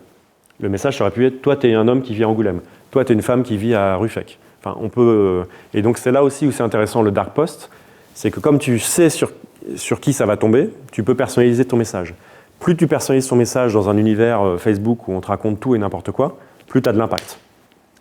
Si j'étais à Angoulême demain et qu'il fallait que je fasse un message sur un projet d'Angoulême, peut-être qu'une des premières images, ce serait le mec qui parle devant une pancarte avec le nom de l'entrée de la ville, par exemple. Ou alors un lieu connu d'Angoulême. Et pour que dès le départ, la personne dise « Ok, ça se passe chez moi, ça me parle de moi. » quoi. Ah tiens, c'est la place de la mairie, ou c'est le Champ de Mars. Donc le dark post, c'est aussi pour ça. C'est aussi pour faire du très ciblé. Et c'est aussi comme ça que Donald Trump et ou les Russes ont pu balancer des messages. Voilà. Une question, si c'est pas indiscret. Ouais. Vous avez fait tourner ces pubs combien de temps et quel budget vous avez? Alors, c'est pas indiscret, tu peux y aller. Je vous dirai à la fin du truc le budget global, mais je préfère garder ma petite chute. Non, mais là, en gros, en l'occurrence, dès 30 €, tu peux commencer à avoir des résultats. Non, mais moi, j'en fais déjà, et c'est pour ça que je ne sais jamais... En fait, nous, là-dessus, j'essaye plusieurs choses, quoi. Ce qui s'est passé, c'est que là, on avait donc toujours la même pub avec le même message, parce que sinon, ça altère le résultat. 3 cibles. On était parti sans cible démographique. Au lieu de se dire, c'est ce qui se passait avant, on avait trois génies dans les agences de com qui nous disaient « Ouais, votre cible, c'est les femmes de 32 ans, de 32 à 34 ans. » Mais ça a toujours été du pifomètre ou des études plus ou moins fiables. Là, l'intérêt, c'est qu'on a un vrai outil étude de marché. Parce que c'est ceux qui vont cliquer. Et ceux qui vont cliquer, ils ne cliquent pas juste pour nous faire plaisir. Donc, en l'occurrence, on est parti sans cible démographique, juste avec ces centres d'intérêt. Pour comprendre à la fin, en regardant quels sont les clients qu'on récupérait, enfin les clients. Sur ce domaine-là, l'idée, c'était de faire venir des gens pour qu'ils suivent notre aventure. Je vous ai expliqué, pour qu'on commence la conversation. Et bien, au final, c'était les lecteurs de Jogging International, les hommes de 35 à 45 ans. C'est un truc qu'on aurait pu imaginer, mais moi, je n'ai pas envie de l'imaginer, j'ai envie de le prouver par les résultats de mes clics. Et ça ne veut pas dire que les autres n'étaient pas intéressés, mais c'est eux sur lesquels j'avais un taux d'acquisition le plus faible. Et de mémoire, ça devait être 6 centimes personne qui like la page. Donc quand on voit ça, donc pour répondre à ta première question, au début, donc on avait mis 20 ou 30 euros, je ne sais plus trop, hein, ça date un peu, mais 20 ou 30 euros sur chacune des cibles. Après, quand vous voyez qu'une des cibles coûte beaucoup moins cher à l'acquisition que les autres, et les deux autres cibles, on les met à la poubelle, et on met tout l'argent sur la première cible. Et vous allez voir que dans ce cas-là, le prix de la première cible va monter, parce qu'en fait, vous épuisez petit à petit les gens qui sont dans ce domaine-là et qui s'intéressent. Mais donc nous, on a tapé à fond sur les gens de Jogging International, et en fait, en faisant ça, plus en faisant du storytelling, donc tu peux passer à la suite d'ailleurs, la diapo suivante, ça plus le storytelling, ça a fait qu'en 3 semaines, on est passé de 700 followers de notre page à 10 000. En 3 semaines. Alors nous, l'intérêt, c'était qu'il y avait une course. Donc il se passait des trucs tous les jours, est-ce qu'il va finir, est-ce qu'il ne va pas finir. Il y a quelqu'un avec qui courait, qui a abandonné, donc il y a eu des moments de dramaturgie, il va très bien, je vous rassure, mais il y a eu des moments d'intensité, tout ça. Toutes les activités n'autorisent pas ce type de narration, mais si vous êtes dans le domaine de l'entreprise, vous savez qu'il y a des moments qui sont plus difficiles. Alors, on peut peut-être en parler aussi pour montrer que tout n'est pas rose et encore une fois, ça crée du lien affectif. Donc, pour répondre à ta question de tout à l'heure, parce que j'ai assez condensé ma présentation, sur l'ensemble du projet, au final, on a payé 3 000 € de pub Facebook. Mais tu vas voir combien on a récupéré en dons. Oui, non, Ouais. j'imagine. Et en fait, on s'était dit, donc je vous rappelle que c'est des dons contre rien du tout en échange, et on s'était dit, en fait, on fixe une clé de répartition. Je vous parle de mémoire, donc je ne sais plus si c'est 25 ou 30%. On s'était dit, voilà, quand quelqu'un nous donne 10 €, on a 3 € à remettre sur la pub Facebook. Et on le fait tant qu'on voit que les pubs ont de l'impact. Donc on est parti du début du projet, et sur un crowdfunding, ça peut se faire aussi. Vous vous dites, voilà, j'ai mon budget de pub, et puis si je dépasse, si j'ai demandé 5 000, bah, dès que je dépasse et que je sais que je suis positif, je peux réinvestir parce que j'essaie de jouer le gros lot, c'est-à-dire de faire la grosse levée de fonds. À mon avis, c'est la meilleure façon de faire. On se donne un budget de départ et après on met une clé de répartition sur les revenus, comme ça au final, vous aurez de toute façon gagné plus d'argent que vous en avez dépensé. Et donc moi, on m'aurait dit au début de la campagne, je vous avais dit au début, on espérait 3 000 € de dons de nos amis. On m'aurait dit au début, il va falloir que tu payes 3 000 € de pub. J'aurais dit, ben non, je ne peux pas. Mais en fait, vu la somme que j'ai récoltée au final, oui, je pouvais. Donc après, on n'a pas hésité à continuer à activer le storytelling pendant toute l'aventure. Donc sur la slide suivante, vous allez voir que, on va pas passer la vidéo parce que les conditions ne sont pas top, mais c'était en juillet 2016, ça faisait 6 mois que le Facebook Live existait. Et ben en fait, pendant un des jours de tournage, à côté de le Tourmalet, le col du Tourmalet. On a sorti le smartphone, on n'était pas sûr de la 4G et tout, et on l'a suivi pendant une demi-heure, il était en train de courir, on était en voiture. On a fait un Facebook Live avec une qualité moyenne parce que ça bougeait et tout ça, mais ça connecte les gens dans quelque chose de vrai. Et ça, c'est pareil, vous pouvez le faire aujourd'hui avec les stories sur Instagram, Facebook et tout ce que vous voulez. Et aussi, vous pouvez faire un live ou des vidéos que vous mettez sur votre page Facebook, un point hebdomadaire sur l'avancée de votre projet, sur les problèmes que vous rencontrez. Enfin, il ne faut pas hésiter à partager encore une fois parce qu'on est dans l'humain et il faut créer du contact humain. Donc là-dessus, on a eu 24 000 vues sur le live à l'époque et on est monté jusqu'à 1000 personnes en direct sur quelqu'un d'inconnu à ce moment-là. C'est des chiffres qui sont énormes et très satisfaisants pour nous. Donc on ne va pas regarder cette vidéo-là. Par contre, un nouveau point de stratégie, donc quand on est arrivé à peu près au milieu du projet et qu'on savait qu'il allait dépasser le milieu de la course et qu'on allait pouvoir faire le film, on a fait encore une fois une bande-annonce. Donc encore une fois, les Américains disent « fake it until you make it ». Donc faites semblant que ça existe jusqu'à ce que ça le devienne vraiment. C'est pas tout à fait ça l'idée, mais on savait qu'on allait faire un film, on n'avait pas encore le film, mais ça ne nous empêchait pas de faire une bande-annonce, comme font tous les films. Et donc vous, c'est pareil sur votre prototype, vous pouvez montrer un prototype qui n'est pas vraiment fini, mais que vous savez que... Et donc là, on a utilisé un autre outil de Facebook qui est très intéressant. Donc d'abord, je vais vous montrer la bande-annonce pour que vous voyez le contenu et la durée, et puis après, je vais vous expliquer comment on utilise ça, et là, c'est l'arme atomique sur Facebook. Direction les Pyrénées que certains traversent en ce moment à pied et même en courant. C'est la Transpyrénéa, 900 km en pleine montagne, près de 55 000 mètres de dénivelé positif, d'est en ouest, de la Méditerranée à l'Atlantique. Expérience, vous l'avez compris, inédite pour des coureurs de l'extrême, parmi lesquels se trouve en ce moment Vincent Hulin.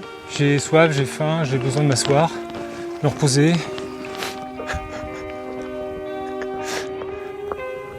Le souffle, ça va, tout va bien, mais j'ai une fatigue, j'ai une lassitude, là j'ai les jambes en coton, ça, j'avance à rien. You are a Boy Scout.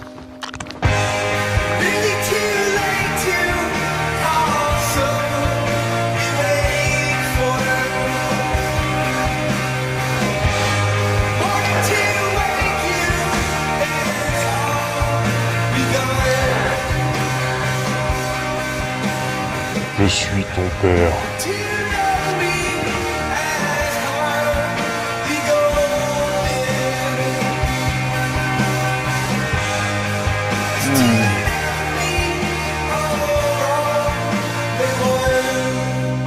C'est dur, le corps a mal, on galère, on se lève à 4h du matin, on dort 5h. Mais c'est pas grave parce qu'on vit ça. Et ça franchement ça n'a pas de prix.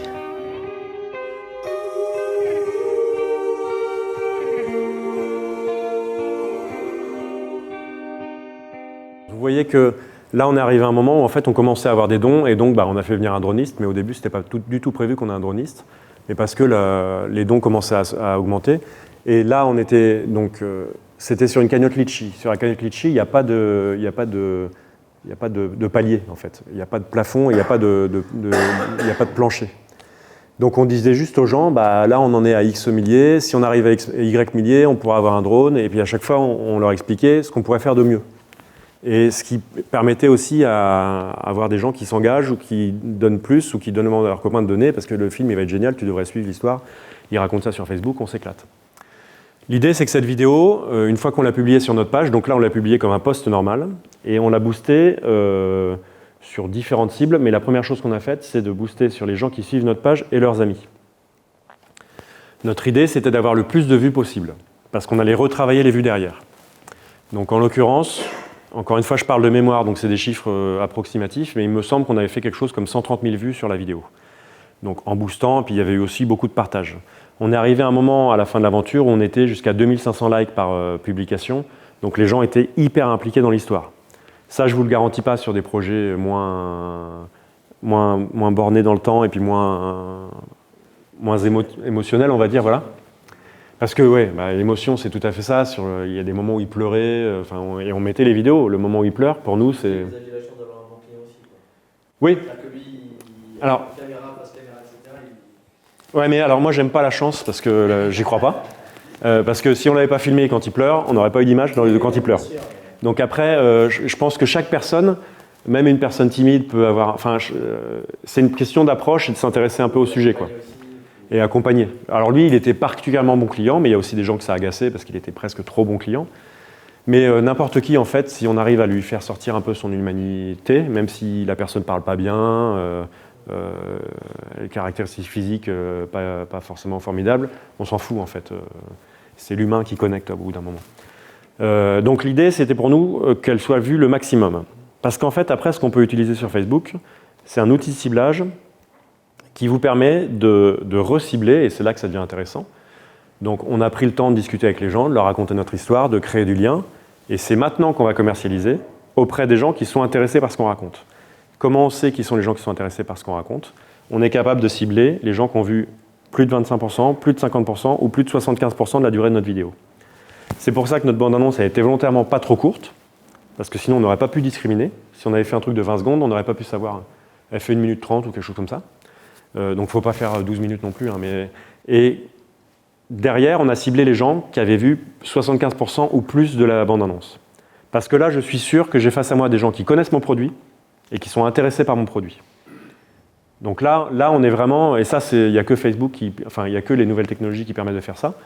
Moi, derrière, j'ai plus qu'à faire un message que je vais envoyer en dark post, donc en publication masquée, comme je vous disais tout à l'heure, mais où je vais cibler des gens dont je sais déjà qu'ils ont un intérêt pour mon produit. Donc j'ai plus besoin de présenter le produit et tout, j'ai juste à dire voilà, on a besoin de vous, est-ce que vous pouvez nous aider? Et donc c'est à ce moment-là que tu peux cibler ceux qui ont regardé plus de X de la vidéo? En fait, ou est-ce que tu peux pas le cibler nominativement? Non, on peut cibler personne nominativement dans Facebook.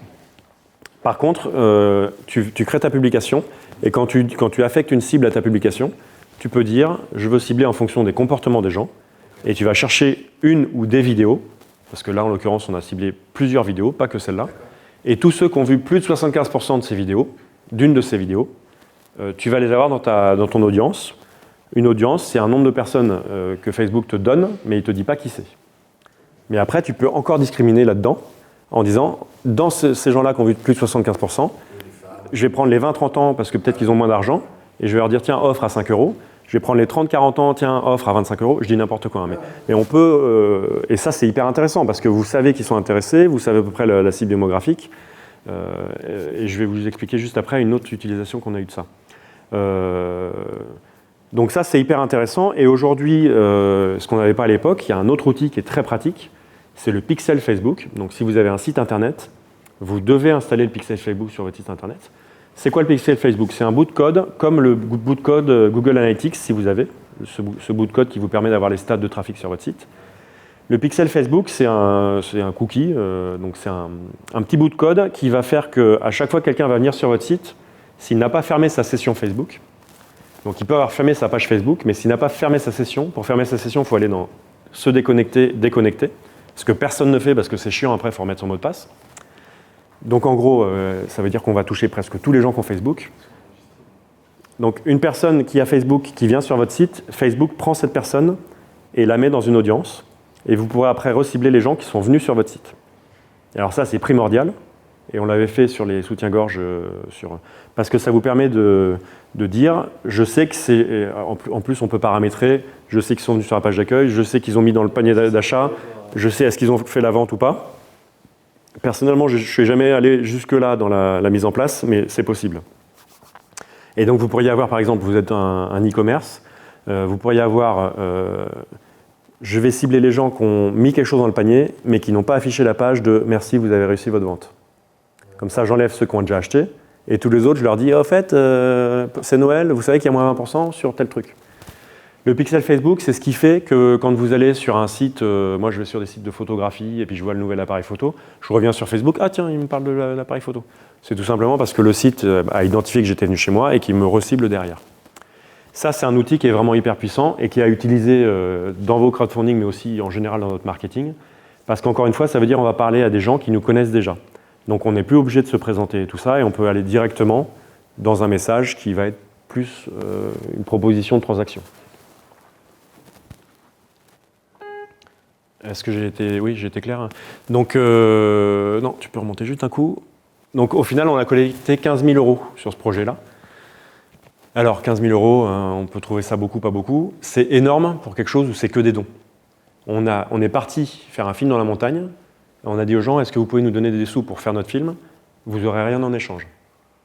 Et en fait, comme on a réussi... Enfin, ce que vous aurez en échange, c'est que le film existera et vous pourrez le voir. Mais... C'est pas parce que j'ai jamais testé, c'est sous forme de promesse de dons? Non, là, c'est des vrais dons. On paye tout de suite? Alors, donc il y a plusieurs approches. Sur du financement participatif, ça c'est de la cagnotte. Sur du financement participatif classique, c'est les gens vont déposer de l'argent sur le site. Si tu atteins le plancher, enfin le palier minimum que tu as fixé, ça déclenche les sous, tu peux les récupérer. Là c'est une cagnotte, tu peux récupérer tout de suite. Je redis pourquoi on a fait une cagnotte, parce que c'était une semaine avant la course, on n'avait pas le temps de faire un plan de financement participatif. Et donc, on s'est retrouvé avec 456 personnes qui donnent, qui étaient donc dans le groupe Facebook privé à qui on racontait toute l'histoire et tout. Et il s'est passé plusieurs choses à partir de ça. Attends un peu. Dans les gens qui suivaient, il y avait la responsable du centre de conférence de Poitiers, qui se trouve à la gare de Poitiers, qui nous dit si vous voulez diffuser le film, je vous donne la salle. C'est une salle, ça doit coûter 1000 ou 1500 balles de réservation. Elle nous l'offrait pour 2 soirs parce qu'elle était fan du truc. Donc comment aussi, avec la communication et l'engagement qu'on fait autour d'un projet, on peut déclencher. Et ça, c'est pareil sur... vous avez un produit industriel, il y a un collègue industriel qui va dire « Ah mais moi, je peux t'aider sur le prototype, par exemple. » Si vous êtes sympathique, que vous partagez de l'humain et que votre projet est intéressant, il peut se passer des choses. Donc on a eu ça. Et puis on a eu un autre truc, c'est la ville de Poitiers qui nous dit « On vous met à disposition les salons de Blossac. » Donc c'est une salle de 400 places pour une diffusion publique. Et là, c'était un truc assez marrant parce qu'on leur a dit, bah oui, bien sûr, avec plaisir, on s'occupe de tout. Enfin, eux s'occupent de tout. Et en fait, ils ont envoyé des invitations aux associations et un PDF où on peut cliquer pour réserver sa place. Et quand on cliquait, on n'arrivait nulle part parce qu'ils avaient foiré le lien. Et donc on s'est retrouvé à 2 jours de la projection dans une salle de 300 places avec 0 personne préinscrite. Et donc sans trop savoir si les gens allaient venir ou pas. Et là, on reprend notre ciblage vidéo. On recible tous les gens qui ont vu plus de 75% de notre bande-annonce dans une cible géographique de Poitiers-Ville. Et on dit, voilà, à Salon de Blossac, sous-entendu, vous pouvez venir à pied, c'est à 1 km maximum de chez vous, diffusion dans 2 jours de la course de ma vie. Bah, on a eu 300 personnes, la salle était pleine. Et alors, donc ça veut dire que les 130 000 vues de la vidéo, après tout le ciblage était devenu 3 000, mais encore une fois, 3 000 personnes qui ont envie de voir votre film, potentiellement parce qu'ils ont regardé la bande-annonce, et qui sont dans la zone géographique de la salle où ça va être diffusé, 3 000 pour remplir 300 personnes, c'est un très bon chiffre. C'est pour ça que des fois, c'est mieux que les 30 millions de tout à l'heure, qu'en fait, on n'a pas converti. Donc, vous voyez comment on peut réutiliser les outils de ciblage à différents moments qui sont vraiment intéressants. Donc, après la vie du film, ça a été, pour ma petite fierté personnelle, une fiche sur Allociné. Donc, c'est toujours sympa d'avoir sa fiche sur Allociné. Ça a été, on a été acheté par Trek, une chaîne je ne sais plus si on dit satellite ou câble, enfin une chaîne alternative, on va dire, consacrée à l'aventure en général. Donc on a signé un contrat avec eux qui n'a pas rapporté grand-chose parce que la télé ça rapporte plus grand-chose. On a dû toucher 2000 balles, enfin, mais pour 3 ans de diffusion. Hein, donc, mais bon, c'était sympa. Et puis on a été invité à un festival où on a gagné un prix. Donc vous voyez comment en partant en fait au départ de « Ah, je suis dans la merde, je ne peux pas faire le docu », on a réussi à faire tout ça. Et puis j'allais oublier, l'anecdote, c'est que donc, la femme du centre de conférence qui nous appelle pour nous mettre à disposition la salle, on se dit « Super, on va faire des avant-premières avec les gens qui nous ont financés ». Parce qu'ils n'avaient rien en échange. Donc là on s'est dit « On a une salle, on va les inviter, ils vont venir voir le film ». Donc on a fait 2 avant-premières parce qu'il y avait beaucoup de demandes et qu'il n'y avait pas assez de place dans la salle. Et là, je reviens sur le côté humain. Je ne sais pas si c'est forcément applicable à vos projets, mais il faut toujours le chercher, ce côté humain. Et nous, on s'est dit, OK, on a eu des sous, on va investir dans un cocktail. Et dans le groupe privé Facebook, on dit aux gens, qu'est-ce que vous voulez comme cocktail? Qu'est-ce que vous voulez manger? On va faire venir un traiteur. Et là, les gens nous disent, ah stop, non, nous, on amène des quiches et tout, et puis on fait un grand pique-nique et on partage. Donc vous voyez, on était dans un état d'esprit. Quand on arrive à créer ce lien avec ses clients, on a tout gagné. Donc après, moi, je pensais que le DVD, c'était mort. Donc il y a eu la question, est-ce qu'on fait un DVD? On a demandé à notre communauté, est-ce qu'on fait un DVD? Et si oui, vous savez que ce n'est pas prévu qu'on vous l'offre parce qu'on a utilisé les sous pour autre chose. Donc, et les gens, par contre, on vous fait à prix coûtant. Hein, l'idée, c'est pas de... Et les gens nous ont dit, ouais, nous, on veut un DVD, faites-en un, on va l'acheter. Donc on a fait 2000 DVD, on les a tous vendus. Donc vous voyez comment, en fait, en créant des communautés et en les impliquant, je pense que c'est peut-être la chose qu'il faut retenir de tout ce que je suis en train de vous dire, hein, c'est que pour un financement participatif, ce qui est hyper important, c'est la communauté que vous allez pouvoir créer et qui va vous suivre dans l'aventure. Vous voyez comment tout ça a pu se déclencher et s'activer de façon plutôt avantageuse. Et puis ce qui est marrant, c'est qu'ensuite, on a été contacté par l'Office de tourisme de Poitiers, qui nous a connus par le biais de cette aventure, et qui nous dit, nous, on voudrait lancer un événement sur Poitiers autour de... Donc, les urban trails sont de plus en plus populaires.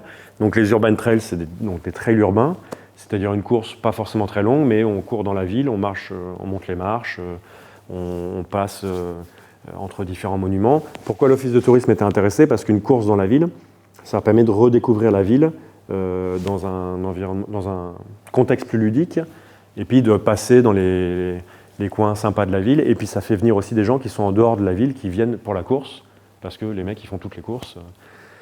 Et donc on nous a contactés. Il y avait une course qui existait avant sur Poitiers, qui avait disparu depuis quelques années, et le directeur de l'Office de tourisme invite Vincent Hulin, donc le mec du film, et moi, en ayant identifié en fait le porte-parole Vincent Hulin, et puis moi, comme l'agence de com, qui avait bien réussi la com, et ils nous ont dit, voilà, on va financer, organiser la course, quoi. Et je vous la fais courte, mais en gros, on a organisé la course. Donc moi, c'est intéressant parce que j'ai eu un budget, un client de plus, mais qui a un effet ricochet de l'entrepreneuriat qui était dans le financement participatif. Donc encore une fois, toujours se dire qu'il peut y avoir des effets, la sérendipité, comme on dit dans le monde des startups, donc les choses qui se passent mais qu'on n'attend pas. Et donc cette course, elle a eu lieu, elle devait avoir lieu en juin Donc alors là, je ne vous fais pas toute l'histoire, mais on a refait Facebook, les messages, les vidéos. On nous avait dit, ouais, ce serait bien qu'on arrive à 500 coureurs. Et en fait, en juin, on a dû faire 2 photos différentes parce qu'il y a eu 2 départs différents. On a eu au total 1800 participants. En se basant, je ne vais pas vous la faire en entière, mais que sur de la stratégie marketing digital, 0 article de presse, 0 affiche, rien.